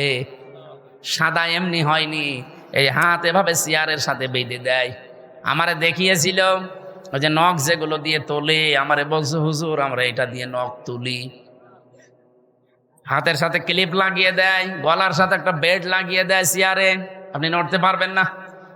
শুধু একটা মাত্র টিপ দেবে, 1 মিনিটে আপনি 120 বার ঘুরবেন। এমন সিস্টেম করা আছে, ওই মেশিনটা শুধু হাতে আর পায়ের সাথে লাগাবে। এগুলো জেলা থানা শহরে না, এগুলো পাওয়া যায় বিভাগীয় শহরে, এবং বিশেষ করে কাউন্টার টেররিজমে ডিবি অফিসের নিচতলায় মাটির নিচে যে ঘর আছে, আপনার বিশ্বাস যদি এখন মনে হয় নেই, এগুলো আমি নিজে দেখেছি রিমান্ডে থাকাকালীন। এই একটা শুধু টিপ মারে, এক টিপে আপনার নখ যতগুলো আছে সব খসে চলে আসে। আরে ভাই, নখ খসে গেলে ছেড়ে দে না, ওর উপর আবার লবণ ছিটিয়ে দেয়। ছাত্র দলের ওই ভাইয়ের এই যে নখগুলো যে সাদা সাদা এমনি না, নখ তুলে নেওয়ার পরে ওর উপরে মোল্লা সল্ট সাদা ধবধবে লবণ ওটা ছিটিয়ে দিয়েছে, তখন সাদা লাগছে। এই জন্যই তো এরকম চিৎকার মারছিল। আমার যে অফিসার নিয়েছিল সঞ্জয় দত্ত হিন্দু, এ বেটা বলছিল আমি নিজে শিবিরের যে সাবেক কেন্দ্রীয় সভাপতি দেলাওয়ার, এই ঠাকুরগাঁও বাড়ি, পরে আমরা ফুটবলের মতো লাথিয়েছি। ওর হাতের পায়ের নখ সব তুলে নিয়েছে। এই যে জুলুম গুলো যারা করেছিলেন, মানুষ জুলুম করে একটা টার্গেট নিয়ে, আমি আয়াতের তাফসিরে একটা ঘটনা পড়েছি। সাদ্দাত বাদশাহ, এর নাম শোনেননি? এই লোকটা, তার স্বপ্ন সাদ ছিল আমি দুনিয়ায় জান্নাত বানিয়ে নিজে উদ্বোধন করব। কিন্তু তার এই পেছনে আমি পড়ে দেখেছি তাফসিরে তাবারির ভেতরে আছে, আল্লাহ তার এই স্বপ্ন সাদ পূরণ করতে দেয়নি শুধু একটা মহিলার বর দেওয়ার কারণে। ওই জামানার নবী যিনি ছিলেন হযরত হুদ আলাইহিস সালাম, তার কাছে জিজ্ঞাসা করে করে ও জান্নাত বানিয়েছিল যে তোমার আল্লাহর বানানো জান্নাত আমার লাগবে না, আমি নিজে বানাবো। এখান থেকে একটা শিক্ষা আমি নিয়ে এসেছি, ভালো করে খেয়াল করবেন। 20 বছর ধরে ও জান্নাত বানাচ্ছে, 22,000 শ্রমিক কাজে লাগিয়েছে। এলাকায় যত স্বর্ণ রূপা পাওয়া যায় সব নিয়ে আসতেছে বিভিন্ন জায়গা থেকে। পেয়াদাদেরকে পাঠিয়ে দেয়, যাও যেখানে যা সোনা রূপা পাও নিয়ে আসো, আমার জান্নাত বানাতে হবে। একটা মহিলা বিধবা, তার মা বাবা নেই, ইয়েতিম। বিয়ে হওয়ার কয়েকদিন পরে স্বামী মারা গেছে। তার কাছে স্বামীর দেওয়া 1 টুকরা স্বর্ণ ছিল। বলছে ওইটা দেওয়া লাগবে, বাদশার স্বপ্ন পূরণ করতে হবে। মেয়েটা বলেছে আমার এই শেষ সম্বল, এটা নেবেন না। বারবার নিষেধ করার পরও শোনে নাই। না, বাদশার স্বপ্ন সাদ, এ পূরণ করাই লাগবে। জোর করে যখন কেড়ে নিতে গেছে, মেয়েটা মাটির ভেতরে গড়াগড়ি দিয়ে কেঁদেছিল। তাফসিরে ফিজিল কি তাবারির মুফাসসির লিখেছেন, ওই দিন সঙ্গে সঙ্গে মেয়েটা বর্দ দিয়েছে, এই মাজলুম অবস্থায় আল্লাহ আমার জীবনের শেষ সম্বলটুকু যে কেড়ে নিল, তাকে তুমি স্বপ্ন পূরণ করতে দিও না। এ দোয়াটা কবুল হয়ে গেছে। এই লোকটা জান্নাত যেদিন উদ্বোধন হবে, এত সিকিউরিটি দেওয়া, একটা পিপিলিকা আসার মতো কায়দা নিয়ে এত সিকিউরিটি দেওয়া। হঠাৎ জান্নাতের মেন গেটে যাওয়ার পরে দেখে একটা ফকির বসা। জিজ্ঞাসা করছে এখানে আসলে কি করে? ফকির ওখান থেকে বলে, বাদশাহ ঘোড়ার পেট থেকে একটু কানটা কাত করেন, আমার কিছু কথা আছে। বলে পরে না, এখনই বলবো। এখনই বলবো মানে কে তুমি? এত গরমে কথা বলো। ওপর থেকে যখন মাথাটা নিচের দিকে একটু দেওয়ার সিস্টেম ছিল, কান যেহেতু দিয়েছে, কানের কাছে মুখ নিয়ে বলে, আমি দুনিয়ার সাধারণ ফকির না, আমি ফেরেশতা আজরাইল। আল্লাহ আমাকে পাঠিয়েছেন এই মুহূর্তে তোমার জান কবজ করার জন্য। আমি হাদিস পড়তে গিয়ে তাফসিরে পেয়েছি, পৃথিবীতে আজরাইল আলাইহিস সালাম মাত্র 2 বার কেঁদেছিলেন। যেই দিন থেকে উনি জান কবজ করা আরম্ভ করেছেন, ওই দিন থেকে শুধু আজ পর্যন্ত তিনি 2 বার কেঁদেছিলেন। তাছাড়া আজ পর্যন্ত তিনি কাঁদেননি। একবার এই সাদ্দাত নামে লোকটা যেদিন জন্ম নেয় সমুদ্রের ভেতরে, ওর মাকে ওই দিন হত্যা জান কবজ করেছিল ওই আজরাইল। পানির ভেতরে কাঠের ওপরে ভাসছিল এই ছেলেটা। আল্লাহ বলেছেন যাও মেয়েটাকে তুলে নিয়ে আসো। ওই দিন আজরাইল কেঁদে ফেলেছিল। আপনি চিন্তা করেন তো কি সিচুয়েশন ছিল যে আজরাইল পর্যন্ত কেঁদে ফেলেছে। আর একদিন কেঁদেছিল যেদিন এই জান্নাত উদ্বোধন করবে এই সেই সাদ্দাত। এর বিশাল জীবনী লিখা আছে। আমার ঘটনা বলা উদ্দেশ্য না, আমার এখানে শিক্ষা দেওয়ার একটা উদ্দেশ্য। যেই দিন তিনি জান্নাত উদ্বোধন করবে, হযরতে আজরাইল বললেন না, আমি আর সময় দিতে পারবো না। ও শেষ পর্যায়ে এটাও বলেছিল, ফেরেশতা আমাকে এতটুকু সময় দাও, আমি শুধু জান্নাতটা উদ্বোধন করে একটা চক্কর দিয়ে এসে আমার জানটা তুমি নিয়ে নিও। ফেরেশতা বলেছে না, আল্লাহর আদেশ, তোমাকে জান্নাত উদ্বোধন করতে দেওয়া হবে না। ইযা জালুহুম লা ইস্তাখিরুনা সাআতাও ওয়ালা ইস্তাকদিমুন।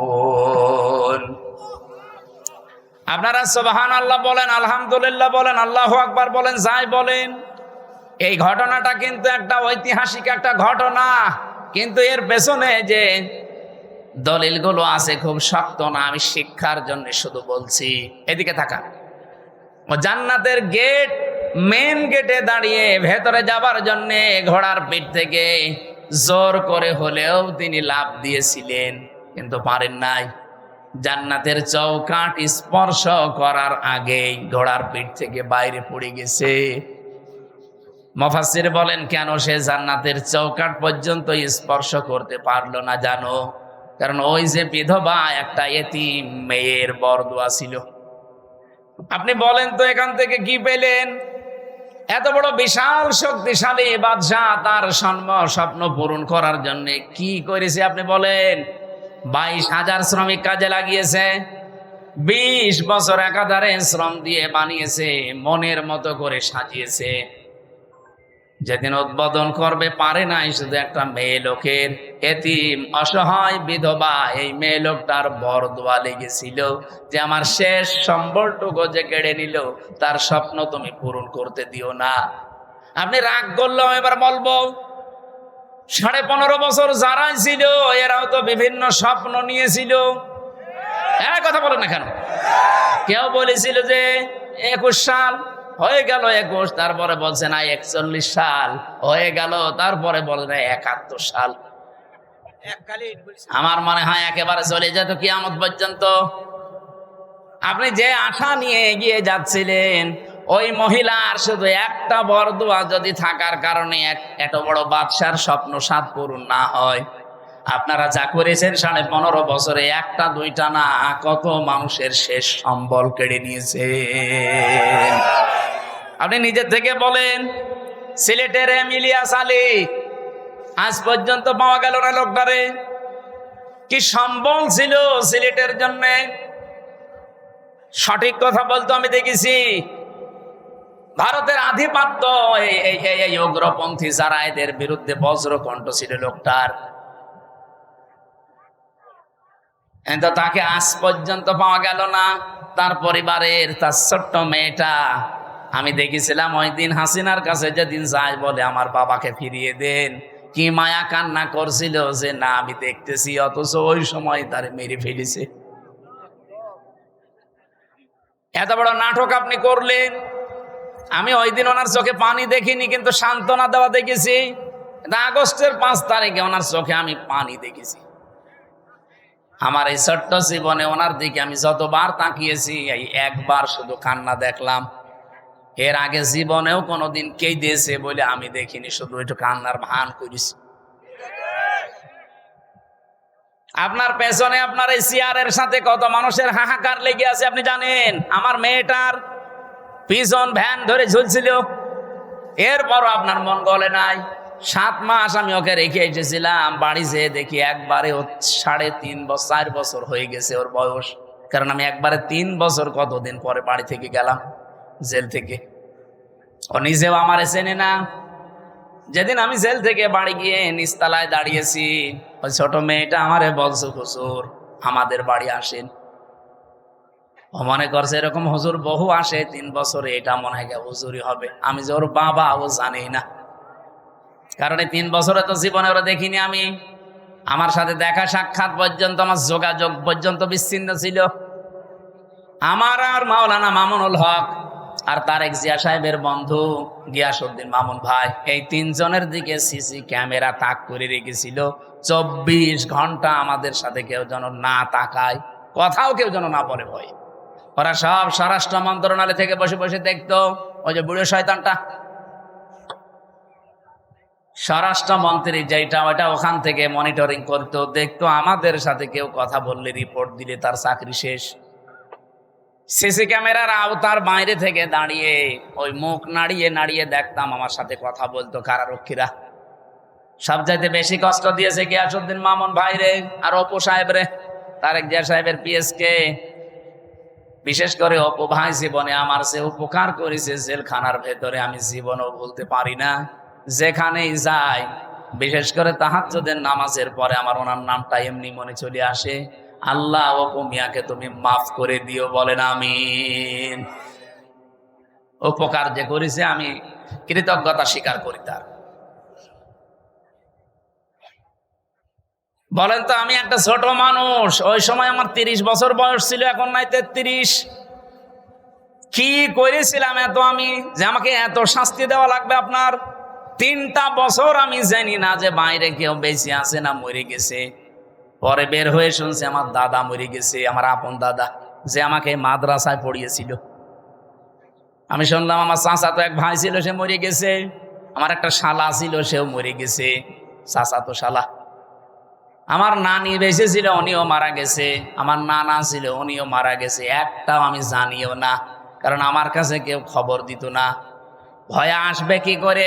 সিসি ক্যামেরা দেখলেই তার পরের দিন আবার পানিশমেন্ট দিত। ওই দূর থেকে মুখ নাড়িয়ে হাতের ইশারায় বলতো যে আপনার অমুকে অমুক। মানে আমি বুঝতাম যে হয়তো কেউ মরে গেছে আজকে। নিজেকে আপনি এই জায়গায় একটু দাঁড় করিয়ে বলেন তো, কি কড়াকড়ি করতো আমার সাথে। এই জুলুমটা করে আপনি কি পেলেন? এখন তো নিজেই দেশান্তরিত হয়ে বসে আছেন। কি কথা বলছেন না কেন? জুলুম করবেন না কারো উপরে, এটা আল্লাহ জীবনও সহ্য করে না।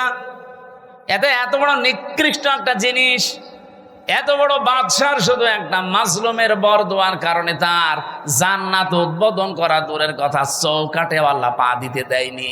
আর আপনি বিশাল স্বপ্ন সাদ নিয়ে বসে আছেন এত বড় বড় জুলুম করে। কত মানুষকে আয়না ঘরে রেখে তার জীবন শেষ করে দিয়েছেন। রিমান্ডে আমার যে মাটির নিচে নিয়েছিল, যে ঘরে ওরা নিজেরাই বলতো যে পাশ দিয়ে যেটা দেখতে পাচ্ছেন এই ড্রেন, এর ভেতরে কত মানুষকে আমরা কারেন্টের শক দিয়ে মাছের খাবার বানিয়ে দিয়েছি। এরকম অবস্থায় আপনি কি দিক দ্বারা ঠিক থাকবে আপনার? এরপরে আমার বলছে আপনাকে যা বলতে বলি, এটা যদি ম্যাজিস্ট্রেটের কাছে না বলেন আপনার বউ তুলে নিয়ে আনবো। আপনি কত বড় ইমানদার যে এই সময় ঠিক থাকতে পারবেন বলেন?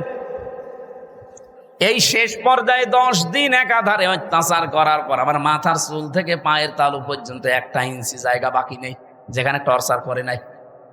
শেষ পর্যন্ত আমার সহ্যের বাইরে চলে যাওয়ার পরে বললাম, যান, যা বলবেন বলেন, আর কি করবেন। যে বলছে আপনার বউ তুলে নিয়ে আনবো, তখন আর কিছু বলা যায়? আর কারণ ওদের তো চরিত্র নেই, তাই তুলে নিয়ে আসবে। বারবার চিন্তা হচ্ছিল, বাচ্চাটার বয়স কেবল 7 মাস, এই অবস্থায় তুলে নিয়ে আসলে তো বাচ্চাটাও নিয়ে আসবে। আর যেখানে আমারে রাখে এত বড় বড় মশায় আমারে কামড় দেয়, আবার আসলে এমনি মশার কামড়ে মরে যাবে। এই জন্য বললাম যে যান স্যার, যা ভাল লাগে করেন, আপনারা যা বলতে বলেন আমি বলবো। সব জামাত ইসলামের বিরুদ্ধে, শিবিরের বিরুদ্ধে। আর আমি আকিস গ্রুপে চাকরি করতাম, আকিস গ্রুপের বিরুদ্ধে এই কথাগুলো লিখে নিয়েছে, অথচ একটা কথাও আমার না। ওরা 10টা পয়েন্ট লিখে আমার সই করে বলছে, হুজুর সই করেন, আপনারা ছেড়ে দেব। তখন আমি সই করে দিলাম ম্যাজিস্ট্রেটের সামনে। পরে শুনছি ওইটা আমার জবানবন্দি ওরা লিখে নিয়েছে, এই যে কায়দা কৌশল করে প্রতারণা করে। আল্লাহর বিচার আছে। 10 দিন পরে আমি যে জেলে যেয়ে দেখি ওই ম্যাজিস্ট্রেট যেটা আমার সই করেছিল প্রতারণা করে মিথ্যা বলে, ও দেখি জেলখানায়। কি গো হুজুর, আমার বউ আমারে মামলা দিয়েছে। ঠিক করেছে, শয়তান। যৌতুকের মামলা দিয়েছে। এই জুলুম গুলো যারা করেছিলেন, এই জুলুমের কারণে আল্লাহ রাব্বুল আলামিন জালেমদের স্বপ্ন সাধ পূরণ করতে দেয় না। যে যত বড় বড় আশা নিয়ে রেখেছিলেন, একটা আশাও কিন্তু জালেমদের পূরণ হয়নি। আর সামনে যদি কেউ জুলুম করে তার আশাও পূরণ হবে। আরো জোরে বলেন, হবে না? আল্লাহর গ্যারান্টি কয়েক জায়গায় পেয়েছি আমি। এটা 1 নম্বরে পেয়েছি সূরা ইব্রাহিমের ভেতরে, 2 নম্বরে সূরা শুরার ভেতরে, 3 নম্বরে সূরা আনামের ভেতরে। যারা জুলুম করে আমার আল্লাহ তাদের সেদ কেটে দেয়, ওদের স্বপ্ন সাত পর্যন্ত আর যেতে পারে না। কোরআনে কারীম জানিয়েছে, সূরা আলে ইমরানের ভেতরে আছে, ইন্নামা নুমলি লাহুম লিয়াজদাদু ইসমা ওয়া লাহুম আযাবুম মুহিন। অবশ্যই মানুষের পাপ যখন সীমা ছাড়িয়ে যায়, সীমা লঙ্ঘন করে ফেলে লোকটা, তখন ওই লোকটার জন্য অপমানজনক শাস্তি আল্লাহ রেডি করে রাখে। নওগাঁবাসী, আমাদের জীবনে যেন এরকম কিছু সামনে না আসে। চেয়ারে কারা আসবেন আমরা জানি না, যারা আসবেন তারা যেন নিজের ওপরে, পরিবারের ওপরে, সমাজের ওপরে, রাষ্ট্রের ওপরে, জনগণের ওপরে জুলুম করবেন না। কথা বলেন না কেন? বারবার বলছি, আহ্বান জানি, এটা রেকর্ড হচ্ছে, সারা দেশ চলছে। যারা আসবেন জুলুম করবেন না। 15 বছরের শিকড় যদি কেটে ফেলতে পারে আল্লাহ, 5 বছর যদি জুলুম করেন না, 5 বছর পরে আপনার বাড়ি ঘরও কিন্তু এই জালেমদের মতো শ্মশান হয়ে যাবে। আপনি দেখেন জালেমদের বাড়ি ঘরের দিকে তাকিয়ে, সব এখন ওজাড় গৃহ পড়ে আছে, জনশূন্য, কেউ আর ওর কাজ দিয়েও যায় না। সেটা আমি কিশোরগঞ্জ থেকে আসার সময় ড্রাইভারকে বললাম এই বাড়ির সামনে একটু দাঁড়ান, ওখানে উপরে লেখা দেখছি ওই সাইনবোর্ডটা আছে কেন্দ্রীয় কার্যালয়, জেলা কার্যালয়। আমি নাম নিলাম না, বললাম এখানে দাঁড়ান তো একটু দেখি। ভেতরে একটু তাকিয়ে দেখি 4-5 জন প্রসাব করছে, কেউ এদিকে কেউ এদিকে কেউ এদিকে, মনে আছে জামাত বদ্ধ টয়লেট চলছে। অথচ আগস্টের 5 তারিখের আগে এই বাড়িটা কত জমজমাট ছিল, এই অফিসটা। এই কথা বলছেন এখানে। ওর পাশে নাকি টর্চার সেলও বানিয়ে রেখেছিল, ওদের বিরুদ্ধে কেউ গেলে তাকে টর্চার পর্যন্ত করতো ওই জায়গায়। অথচ আজ নীরব হয়ে পড়ে আছে, এখন পায়খানা হয়ে গেছে। আজকে আসার সময় কে যেন বলছিল কেন্দ্রীয় কার্যালয় যেটা ওই জালেমদের, ওইটাও নাকি এখন টয়লেট হয়ে গেছে। ওটা এখন নাকি জেনার কারখানা। রাতের বেলা গিয়ে নারী পুরুষ ওখানে নাকি অনেকে জেনা করে, বলেন নাউজুবিল্লাহ। কোরআনে কারিমে আছে কোন জায়গায় যদি জুলুম হয় ওই জায়গা পর্যন্ত আল্লাহ অভিশপ্ত করে দেয়। এই জন্য আমরা আবার বলছি ভাই, জীবনে আর যাই করেন যেন জুলুম করবেন না। আল্লাহ রাব্বুল আলামিন এই পৃথিবীতে যত জায়গায় জুলুম করা নিষেধ করেছেন তার অন্যতম এখানে একটা জায়গা আছে। সূরা আলে ইমরানের 14 নম্বর আয়াত রাব্বুল আলামিন বলেন, এদিকে তাকিয়ে থাকবেন, প্রথমে 7টা জিনিসের নাম পাবেন, এরপরে 3টা জিনিস আমার আল্লাহ পুরস্কার ঘোষণা দিয়েছেন। এই পুরস্কার পাওয়ার জন্য আমার আল্লাহ 7টা গুণ আমাদেরকে অর্জন করার আহ্বান জানিয়েছেন। এই 14, 15, 16, 17 এই নাম্বার আয়াতগুলো থেকে এখন আমি তাফসীর করছি। সূরা আলে ইমরান। যুজ্জিনা লিন-নাসি হুব্বুশ শাহাওয়াতি মিনান নিসাই ওয়াল বানিন। আল্লাহ পাক বলেন আমি শোভন করে দিয়েছি, আকর্ষণীয় করে দিয়েছি, আমি লোভনীয় বস্তু বানিয়ে দিয়েছি, আসক্তি তৈরি করে দিয়েছি এই পৃথিবীতে 7টা জিনিসের উপরে। তার 1 নম্বরে নারী। 1 নাম্বার কি? এই জন্য দুনিয়ায় এই জায়গায় খুব সেন্সিটিভ থাকা লাগবে। মেয়েদের প্রতি আকর্ষণ, মেয়েদের প্রতি আসক্তি, তাদের প্রতি ভালোবাসা, লোভ, চিত্রাকর্ষণ, এগুলো আল্লাহ বানিয়ে দিয়েছেন। এই জায়গাতে খুব সেন্সিটিভ থাকা লাগবে আমাদের। বিশেষ করে এখন যে তথ্য প্রযুক্তির যুগ চলছে, মোবাইলে যারা কথা বলেন বিভিন্ন জায়গায়, ইমোতে বলেন, হোয়াটসঅ্যাপে বলেন, মেসেঞ্জারে বলেন, আর যাই বলেন না কেন খুব সাবধানে কথা বলবেন, কারণ আপনার প্রতিটা কথা কিন্তু রেকর্ড করা হচ্ছে। এই কথা বলছেন, আপনি হয়তো টের পাচ্ছেন না যে না এটা আবার কে ধরবে মানে আমি রিমান্ডে আমার শুনিয়েছিল, কোথায় আমার ম্যাডামের সাথে আমার মায়ের সাথে সাতক্ষীরা থেকে একজন কল দিয়ে কি বলেছে ওটা দেখি রিমান্ডে 2য় দিন আমার শোনায়। কি গো, ওদের কাছে এমন উন্নত মেশিন ওরা ইসরায়েল থেকে নিয়ে এসেছিল, ওরা যারা ট্যাগ করে তারা একেবারে নাড়ি নক্ষত্র পর্যন্ত বের করে। আপনি একটা মিথ্যা কথা বলবেন, জীবনেও ছাড় পাবেন না, ও পরের দিন আবার ওটা দেখাবে। এই যে যারা পরকীয়া প্রেমী আছেন, নিজের স্ত্রী বাদ দিয়ে অন্যের সাথে যাদের লাইন আছে, আপনি দেখবেন যদি ব্রেকআপ হয়ে যায়, ওই মহিলা যদি ওইটা রেকর্ড করে রাখে, তারপরে আপনার দেশে চলাফেরা করা, সংসারে তখন অশান্তির শেষ থাকবে না। এরকম কোন লাইনে কেউ আছেন কিনা? যদি থাকেন একটু হাত তুলে দেখান, আল্লাহ আপনাকে দেখি। হ্যাঁ ছেলে, খুব আরাম লাগছে তোমার।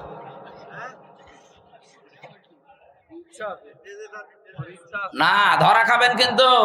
দেখলেন না টাকলা মোরাদ মাত্র 6 মিনিট 9 সেকেন্ডের অডিও কল, তাও ফাঁস হয়ে গেছে। ওর মন্ত্রিত্ব শেষ, ওর এমপিগিরি শেষ, দল থেকে বাদ।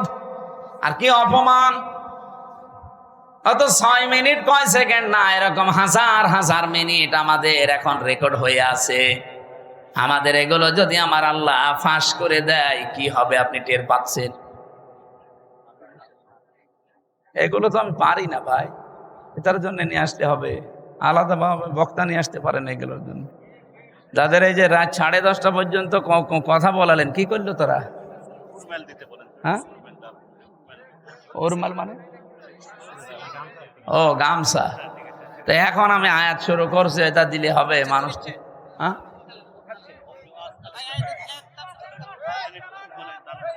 হ্যাঁ, যে ওই যে ওনারা যে লোকজন যাই গোপনে গোপনে আস্তে আস্তে দিয়ে দেবে। আমরা কোরআনে এই আয়াতটা শেষ করব না? রব্বুল আলামিন জানিয়েছেন, পৃথিবীতে আমি আসক্তি তৈরি করে দিয়েছি যেহেতু মেয়েদের প্রতি, এজন্য এই জায়গায় আমাদের আদি পিতা হযরত আদম আলাইহিস সালামও কিন্তু দুর্বল হয়ে গিয়েছিলেন। এজন্য নিষিদ্ধ জিনিসের প্রতি আকর্ষণ, এটা সেই জন্মগত ভাবে আমরা পেয়েছি সৃষ্টির প্রথম দিন থেকে। আমাদের এই জায়গায় আমাদের পরীক্ষার বিষয়। এখন থেকে একেবারে দৃঢ় সিদ্ধান্ত নিয়ে রাখবেন যেগুলো জায়েজ। আমি আসার সময় শুনছিলাম মাওলানা মনে হয় 14 জন মহিলার নাম বলছিলেন যাদের সাথে দেখা করা আপনার জায়েজ আছে। মোবাইলে যদি পারতপক্ষে কথা বলা লাগে 14 জনের সাথে বলবেন। এর বাইরে যদি কেউ কল দেয়, ওটা যদি জিবরাইলের খালাতো বোন হয়, তারপরও বলবেন আপনার সাথে কথা নেই। কি কথা বলছেন না? আপনি শক্ত থাকবেন এই জায়গায়। মেয়েরা যারা এসেছেন এই জায়গায়, আপনারাও নিজেদেরকে খুব, একজন আলেম সেই দিন দেখলাম কুমিল্লায় বাড়ি, উনি বলছিলেন নিজের স্ত্রীকে কেউ যদি ভিডিও মোবাইল কিনে দেয়, এই যে Android set, screen touch mobile, এটাই নিজের স্ত্রীকে কিনে দেওয়া আর পরপুরুষকে ঘরে ঢুকিয়ে দেওয়া একই কথা। অথচ এরকম বউ দেশে নেই। বলেন, এই মোবাইলটা, এই কম্পিউটার, এই ল্যাপটপ আপনি ওর হাতে দেননি, আপনি দিয়েছেন ওকে একেবারে জেনা, ব্যভিচার, বেপরদা হওয়ার জন্য একটা লাইন হাতে ধরিয়ে দিয়েছেন। ও মন মতো কিন্তু ওটা দিয়ে ব্যবহার করবে। আমার মনে হয় মেয়েদেরকে এই জায়গায় খুব সেন্সিটিভ থাকা দরকার। মা বোনেরা, স্বামী যদি আপনাকে বাটন ফোন দিয়ে খুশি থাকতে চায়, বাটনের উপরে আপনি আর যাবেন না। কারণ আমাদের টার্গেট তো শুধু এইটাই না, এরপরে আর একটা জায়গা আছে, আখেরাত। ওই জায়গাটা তৈরি করতে হলে আমাদের এখনই এই মনের সাথে যুদ্ধ করা লাগবে। আর যদিও এটা কঠিন বিষয়, শয়তান উৎপত্তি আছে, করতে দেবে না। আমি সহ যারা এসেছি আজকে থেকে নিজেদেরকে শয়তান যতই চাপ দিক আমরা কন্ট্রোল হব। এই 14 জন মহিলা বাদ দিয়ে কেউ কল দিলেও জরুরি না হলে আমার দরকার নেই। আমি নিজেরটা বলছি, আমার এই মোবাইলে শুধু বাংলাদেশ না, বিশ্বের কোন জায়গা থেকে যদি মহিলারা কল দেয়, আমি আগে জিজ্ঞাসা করিনি প্রথমে যে মা আপনার স্বামী আছে অথবা আপনার ছেলে আছে। আজকে এই যে ইন্দোনেশিয়া থেকে, মালয়েশিয়া থেকে 3 জন মহিলা কল দিয়েছিল হোয়াটসঅ্যাপে আর মেসেঞ্জারে। আমি প্রথমেই তাকে মেসেজ লিখে জিজ্ঞাসা করছি, কে আপনি, আপনার স্বামী আছে অথবা সন্তান আছে? যদি স্বামী সন্তান থাকে, কোনো যদি কিছু চাওয়ার লাগে, আপনার কোনো মাসলা মাসাইল লাগে, তাদেরকে দিয়ে জিজ্ঞাসা করান। আপনার সাথে আমি কথা বলতে পারবো না, কারণ আমার মোবাইল ট্যাগ হয়। আপনার সাথে আমি কি কথা বলতে যে কি কথা বলবো ওইটা রেকর্ড করে আপনি ছেড়ে দেবেন, তখন মানুষ বলবে হামজা গেল গেল। হ্যাঁ, কথা বলছেন না? আমার সাথে তো চোখের মতো লেগে আছে সব। আর খুব জরুরি যদি নাছড় বান্দা হয়, মেসেজ দেয় যে না আমার খুব দরকার, ওই আমার পাশে যে মাওলানা হুসাইন আহমেদ থাকে, ওর কাছে বলি যে তুমি বলো যে আমি হামজা বলছি, যা বলার বল। ও মনে করে যে হুজুরি বলছে, যা বলার বলে। ফতোয়া শুধু আমারে জিজ্ঞাসা করে, মাসলা যদি কোরআন হাদিস কেন্দ্রিক হয় বলি যে এইটা এইটা জান। আজকে সকাল 11টায় এসেছে ভারত, বসিরহাট থেকে 2 জন স্বামী আর স্ত্রী। ওরা যদিও বলছিল যে হুজুর বিষয়টা গোপন রাখবেন, আমি শিক্ষার জন্য বলছি। ওই লোকটা তার দ্বিতীয় বউ নিয়ে এসেছে। প্রথম বউটার কাছে অনুমতি নেয়নি, দ্বিতীয় বিয়ে করেছে গোপনে। 8 বছর বিয়ে করে একটা ছেলেও আছে 8 বছরের, 4 বছরের, মানে ছেলে সহ বিয়ে করেছে। 4 বছর বয়স ছিল ছেলেটা, আর 8 বছর বিয়ে করেছে। এখন বয়স হয়ে গেছে। নিয়ে আসার পরে বড় বউ রাখছে, না এই বউ যদি থাকে আমি তোমার ভাত খাবো না, এই বউ বাদ দেওয়াই লাগবে। এটা আমাদের বাংলাদেশ, ভারত, পাকিস্তান এই সমস্ত দেশে একটু সমস্যা। কারণ দ্বিতীয় বিয়েকে মানুষ খারাপ মনে করে, আর মনে করো চরিত্র খারাপ, এই জন্য বিয়ে করেছে। অথচ চরিত্র ঠিক রাখার জন্য যার একটা বিয়ে করেছে, এটা কেউ বলে না। আর এটা একটা যে জায়েজ কাজ, তারপরও আমরা ঘৃণা করি, খারাপ ভাবি। কি এই এলাকায় নেই? যত ভালো বউ নিয়ে বাস করেন আর একটা বিয়ে করে দেখেন গোপনে, আপনার 14 গোষ্ঠী উদ্ধার করবে।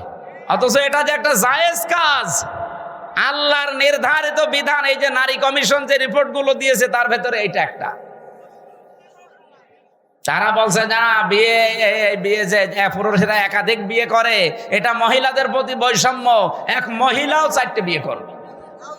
এক মহিলা 4টা বিয়ে করলে যদি সন্তান হয়, কোন বাপের পরিচয় দেবেন? এই কথা বলছে না কেন?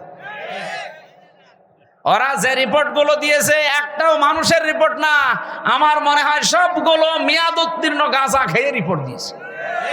কারণ মেয়াদ আলা গাঁজা খেলে মানুষ এ কথা বলে না। আমার কুষ্টিয়ার লালনের মাজারে তো মানুষ গাঁজা খায় দেখি, ওরা মেয়াদ আলা গাঁজা খায়, এই জন্য ওরা এত বেশি উল্টাপাল্টা বকে না। আর এই মহিলাগুলো সব মেয়াদ উত্তীর্ণ গাঁজা খেয়েছে, এই জন্য কোরআনে কারিমের উপরে হাত দিয়ে তারা ভুল ধরছে। উনি আমারে বলছিল, আমার বউ, ছোট বউটা আমি সাথে করে নিয়ে এসেছি আজকে। আমি বললাম নিচে বসান। ওই যে 2 জন ছিল আমার সাথে। কি মাসলা জিজ্ঞাসা করতে চান বলেন? যেহেতু স্বামী আপনার সাথে আছে, অসুবিধা নেই। স্বামীটা বলছে, আমার বড় বড় যন্ত্রণা সহ্য করতে না পেরে আমি শেষ পর্যন্ত আমার এই বউটাকে এক মজলিসে 3 তালাক দিয়েছি। কথা বুঝতেছে? এখন ফতোয়া দেন তো, আমি এই বউকে রাখবো না ছেড়ে দেব? আমি 2টা মত বললাম যে আমার দেশে আবু হানিফা রহমতুল্লাহ আলাইহির মত অনুযায়ী আমরা চলি বেশি, নাকি আমাদের এই উপমহাদেশে অধিকাংশ আমরা আবু হানিফার মত অনুযায়ী চলি বেশি। আমাদের মাযহাব অনুযায়ী নিয়ম হচ্ছে এক জায়গায় এক বৈঠকে 3 তালাক দিলে তালাক হয়ে যাবে। এখনো যে 3টা ইমাম আছে, অন্যান্য আরো আলেমদের মত আছে, সে মত আমি নিজেও মানি না, কিন্তু আমি ওই মতগুলো শ্রদ্ধা করি। এই জিনিসটা আমাদের নেই, এই জন্য ইসলাম আজ পিছিয়ে যাচ্ছে। আমি আলেমদেরকে বলছি, আপনি অন্যের একটা মত মানেন না, ঠিক আছে, কিন্তু তার মত এটা শ্রদ্ধা করা লাগবে। ইমাম আবু হানিফা রহমতুল্লাহ আলাইহির সাথে অন্যান্য ইমামদের মত একেবারে পুরা উল্টা। ইমাম আবু হানিফা জানিয়েছে সূরা ফাতিহা যদি নামাজে কেউ পড়ে তার নামাজই হবে না। ইমাম শাফি বলছে, ইমাম শাফি রহমতুল্লাহ আলাইহি বলেন, নামাজের ভেতরে যদি কেউ সূরা ফাতিহা না পড়ে তার নামাজই হবে না। এটা পুরা উল্টা না? বলেন বলেন। একজন বলছে হবেই না, আর একজন বলছে না পড়লে হবে না। পুরা উল্টা। কিন্তু তারা মতটা শ্রদ্ধা করতো। কোনোদিন আপনি তাদের ভেতরে কোনো বিদ্বেষ, হিংসা, অহংকার, মানি না এ কথা ছিল না। উনি বলতো এটা আমার মত, মানলে মানেন, না হলে ওনার মতটা আমি শ্রদ্ধা করি, কিন্তু আমি ওইটা মানি না। আমি আল্লাহর ওই বান্দা বসিরহাট থেকে যারা এসেছিল আজকে, বললাম যে ভাই আপনি মুসলমান, আপনারা তো বিপদে আছেন ভারতে। বলছে হ্যাঁ খুব বিপদে আছি। আপনার এই বউটাকে এখন 2টা মত আছে, আপনি যে মত অনুসরণ করে চলেন ওইটা মেনে চলেন। আমাদের মাযহাব অনুযায়ী এই নিয়মটা যে আপনার বউ যেহেতু তালাক হয়ে গেছে, অন্য আরেকজনের সাথে বিয়ে দেবেন। সে সংসার করার পরে ইচ্ছা করে ছেড়ে দেবে, তালাক দিয়ে দেবে। 3 মাস 10 দিন পরে আপনি তারপরে বিয়ে করে ফেলবেন, এইটা একটা নিয়ম। আর একটা মাযহাব আছে, ওটা এক বৈঠকে বা 1 মাসের ভেতরে যদি 1001 তালাক দেন তো 1 তালাক হবে। তাহলে ওইটা আর একটা মত, ওটা 3 মাসে 3 হায়েজে 3 তালাক দেওয়া লাগে। ওটা যদি আপনি ওই মত অনুসরণ করে চলেন, আপনি ওইটাও মানতে পারেন। এখন ওনারে বলে দিয়েছে আমি 2টা মত, উনি যেটা মেনে, যেই মাযহাব মেনে চলে চলুক, আমার অসুবিধা নেই। আমি তো ওইটা মানি না, কিন্তু আমার শ্রদ্ধা করা লাগবে। আজ আমরা এই দেশে যারা বিভিন্নভাবে ইসলাম কায়েমের চেষ্টা করছি, এই যে যারা জামাত ইসলাম করে, তারা কথা শুনতে শুনতে 54 বছর পর্যন্ত আমরা দেখছি তাদের বিরুদ্ধে একটা মিথ্যা তহমত দেওয়া আছে যে এরা মওদুদীর অনুসরণ করে চলে। মওদুদী কি কোনো ফেকার ইমাম ছিলেন? বলেন বলেন। তো তাকে আমরা অনুসরণ করছি কি কোন বসে? তিনি দার্শনিক ছিলেন, তিনি রাষ্ট্র চিন্তা করতেন, রাষ্ট্র নিয়ে, তিনি অর্থনীতি নিয়ে চিন্তা করতেন। এই যে ইসলামী ব্যাংকের যে থিওরি তিনি দিয়েছেন, সুদ মুক্ত ভাবেও যে ব্যাংকিং ব্যবস্থা চালানো যায়, এই যে জমি জায়গা যারা চাষ করে খান, এখান থেকেও যে সুদ থেকে বাঁচা যায়, যারা এই যে 1 লাখ টাকা আমি এই ভাইরে দিলাম, 1 বিঘা জমি নিলাম, যতদিন আমি চাষ করে খাবো ততদিন জমি ফেরত দেওয়া লাগবে না, যখন টাকা ফেরত দেব তখন জমি ফেরত নিয়ে নেব। এটার নাম কি? এই যে বন্ধক। এটা জায়েজ আছে, অথচ এলাকায় বহু মানুষ মনে হয় আপনারা করেন না? না, এটা যদি জায়েজ করতেই হয় তাহলে তো কয়েকটা পদ্ধতি মানা লাগবে, নয়তো আপনার মায়ের সাথে জেনা করার গুনাহ হবে। যতদিন এই ভাইয়ের জমি আমি চাষ করে খাবো ততদিন এই যে সরকারকে টাকা দেওয়া লাগে, খাজনা। 1 বিঘা জমিতে কয় টাকা ভাই? হ্যাঁ, 75 টাকা আমার মনে হয়, 250 হয়ে গেছে। আমি আর তো দেওয়া লাগে না, আমার বাপ দেয়, আমি জানিও না। যাই হোক, 250 যদি হয়, প্রতি বছরে বছরে এই সরকারের টাকাটা যে চাষ করে খাচ্ছে সে দেবে। আর যখন আমি ওনারে টাকা ফেরত দেব, জমি নিয়ে নেব, তখন কমপক্ষে 1 লাখ যদি হয় তাহলে 8 থেকে 10,000 টাকা কম নেওয়া লাগবে।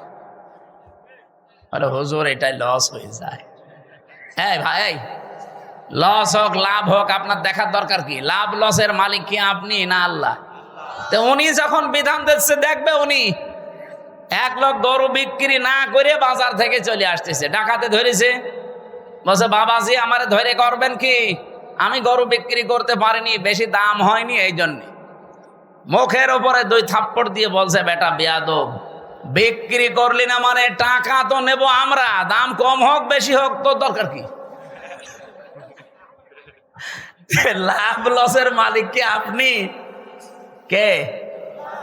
উনি যে নিয়মটা দিচ্ছে এইটা মানেন, আশা করছে এখন থেকে এই সিস্টেম মেনে চলবেন। আর একটা নিয়ম আছে, এই যে খেয়ে দেয়ে শোধ, জমি দিলাম, এটা কি বলে? কন্ট্রাক্ট। এটা জায়েজ আছে। আর একটা নিয়ম আছে, 3 নাম্বার, আমি ওনারে 1 বিঘা জমি দিলাম, প্রতি বছরে বছরে উনি 2 মণ ধান বা 10,000 টাকা আমারে দিয়ে দেবে 1 বছরে। এটা জায়েজ আছে, কারণ 1 বছরে 1 বিঘা জমি থেকে অন্তত 10,000 টাকা উপায় করা কোনো ব্যাপার না। এই এলাকায় তো আরো বেশি হওয়ার কথা, 3-4 বার। হ্যাঁ, লস হয়। ও, জিনিসপত্রের দাম কমে গেছে এই জন্যে, তাহলে টাকাও কমিয়ে নেবেন। যদি দাম কমে যায় এভাবে, তাহলে টাকাও কমিয়ে দেবেন।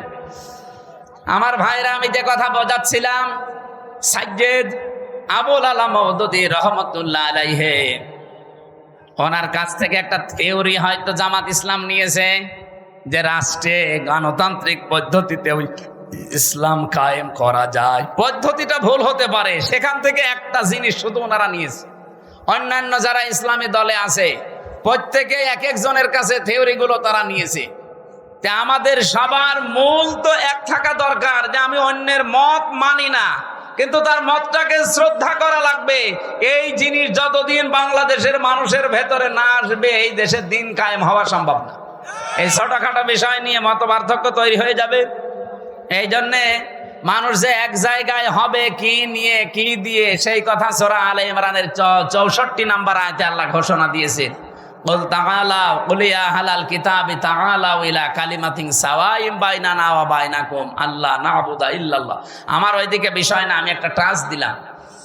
মেয়েদেরকে আল্লাহ যেহেতু আকর্ষণীয় করে বানিয়েছে, লোভনীয়, এর প্রতি একটা আসক্তি বানিয়ে দিয়েছে, এই জন্য আমাদের এই জায়গায় খুব সেন্সিটিভ থাকা লাগবে, সতর্ক থাকা লাগবে এদের বিষয়ে। মেয়ে লোককে আমার আল্লাহ পরীক্ষার সবচাইতে বড় বস্তু বানিয়েছে। শয়তান এদেরকে জাল হিসাবে ব্যবহার করে রাস্তায় নিয়ে আসে। এই জন্য মেয়ে লোক যখন বাড়ি থেকে বাইরে আসবে, সাজগোজ করে পারফিউম দিয়ে সেন্ট মেখে বাইরে আসা মেয়ে লোকের জন্য জায়েজ নেই, হারাম। বলেন নাউজুবিল্লাহ। সম্মানিত মা বোনেরা, আপনার সাজগোজ, সেন্ট, পারফিউম এগুলো ব্যবহার করার জন্য আপনার উপযুক্ত জায়গা আপনার স্বামীর বেড।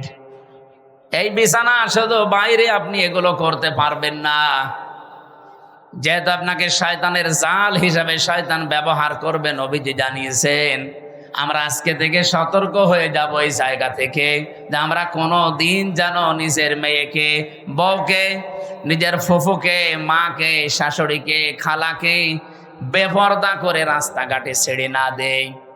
আয়াতের তাফসিরে লিখেছে, একজন মহিলা যদি বেপরদায় চলার কারণে জাহান্নামী হয়ে যায়, কমপক্ষে 4 জন পুরুষ সাথে করে নিয়ে যাবে। বলেন নাউজুবিল্লাহ। এক নম্বরে তার বাবাকে ধরবে, বলবে গার্জিয়ান ছিলে তুমি আমাকে কন্ট্রোল করনি। 2 নম্বরে তার বড় ভাইকে ধরবে। 3 নম্বরে তার ছেলে বড় স্বামীকে ধরবে। 4 নম্বরে তার বড় ছেলেকে ধরবে। নওগাঁবাসী একটু নিজের দিকে তাকিয়ে বলেন, হয় আপনি কারো বাবা হবেন, নাই কারো বড় ভাই হবেন, নাই কারো স্বামী হবেন, নাই কারো ছেলে হবেন। পর্দার এই বিষয়টা যদি হাসিয়ে খেলিয়ে যদি উড়িয়ে দেন যে আর কি এতটুকু কি না, এটার জন্য যদি মহিলা দাজ্জুস হয়ে জাহান্নামে যায়, 4 জন নিয়ে গেলে আমরা যে কোনো একজনের ভেতরে পড়ে যাচ্ছি। আল্লাহ আমাদের হেফাজত করুন। মেয়েদেরকে যে মর্যাদা সম্মান পর্দার মাধ্যমে দিয়েছেন, আল্লাহ এটা বজায় রাখার তৌফিক দান করুন, বলেন আমিন।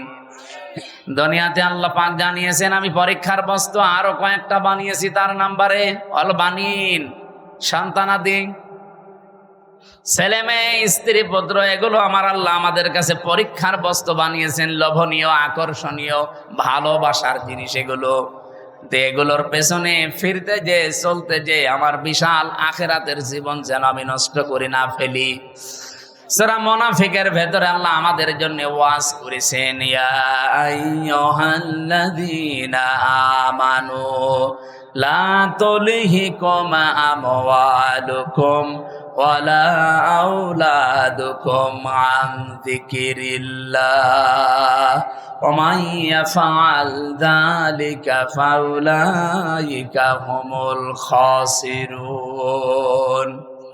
ওহে যারা ঈমানের দাবি করো, কখনো তোমাদের সন্তান আদি আর সম্পদ আদি এগুলো যেন আল্লাহর জিকির, আল্লাহর আইন, আল্লাহর বিধান থেকে তোমাদের গাফেল করে না দেয়।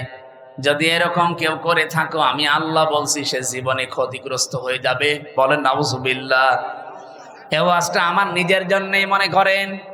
আজকে থেকে আমি নিজেই সংশোধন হয়ে চলবো।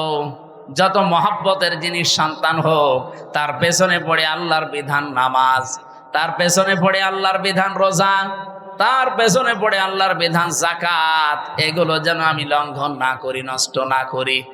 আল্লাহ আমাকে নিজে এবং যারা এখানে শুনছি প্রত্যেককে আমল করার তৌফিক দেন, বলেন আমিন।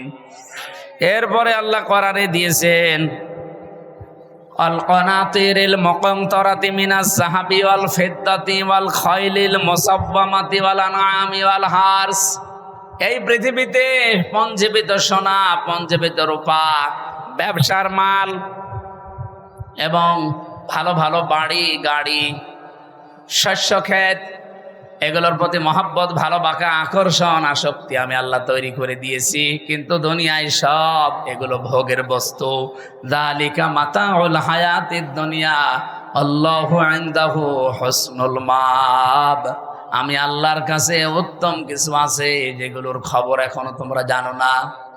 সে কথাটা জানাতে আল্লাহ এখানে 3টা বৈশিষ্ট্যের কথা আমাদের জানিয়েছেন।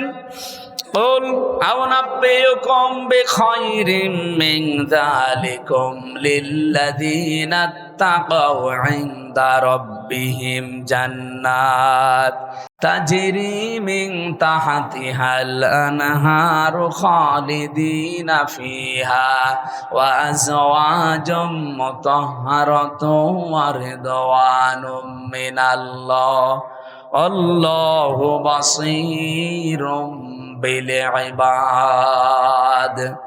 নবী আপনি বলুন, আমি কি তোমাদেরকে এমন উত্তম কিছু বিষয়াদি জানাবো, সেগুলো কি যারা তাকওয়া অবলম্বন করে আল্লাহকে না দেখে ভয় করে চলার নীতি, এগুলো নিয়ে দুনিয়ার জীবন চালাতে থাকবে।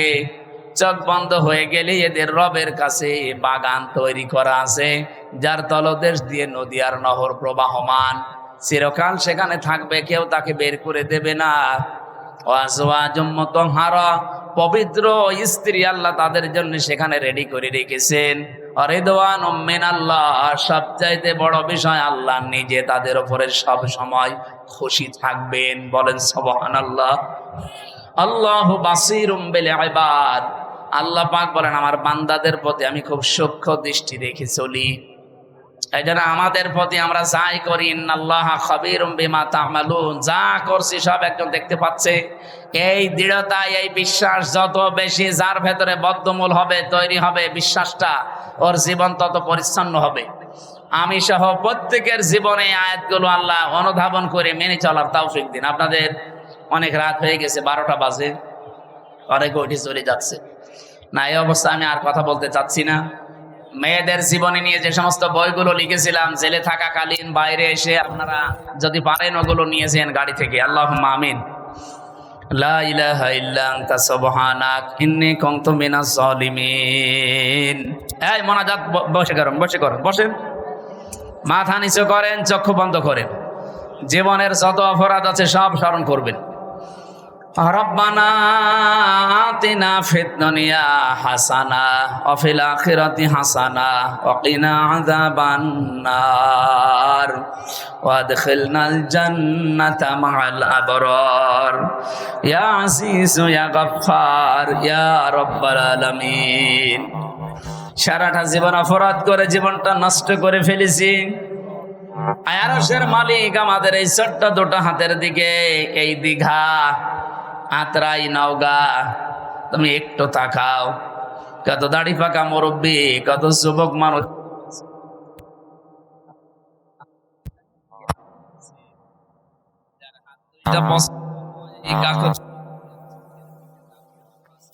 করে দাও।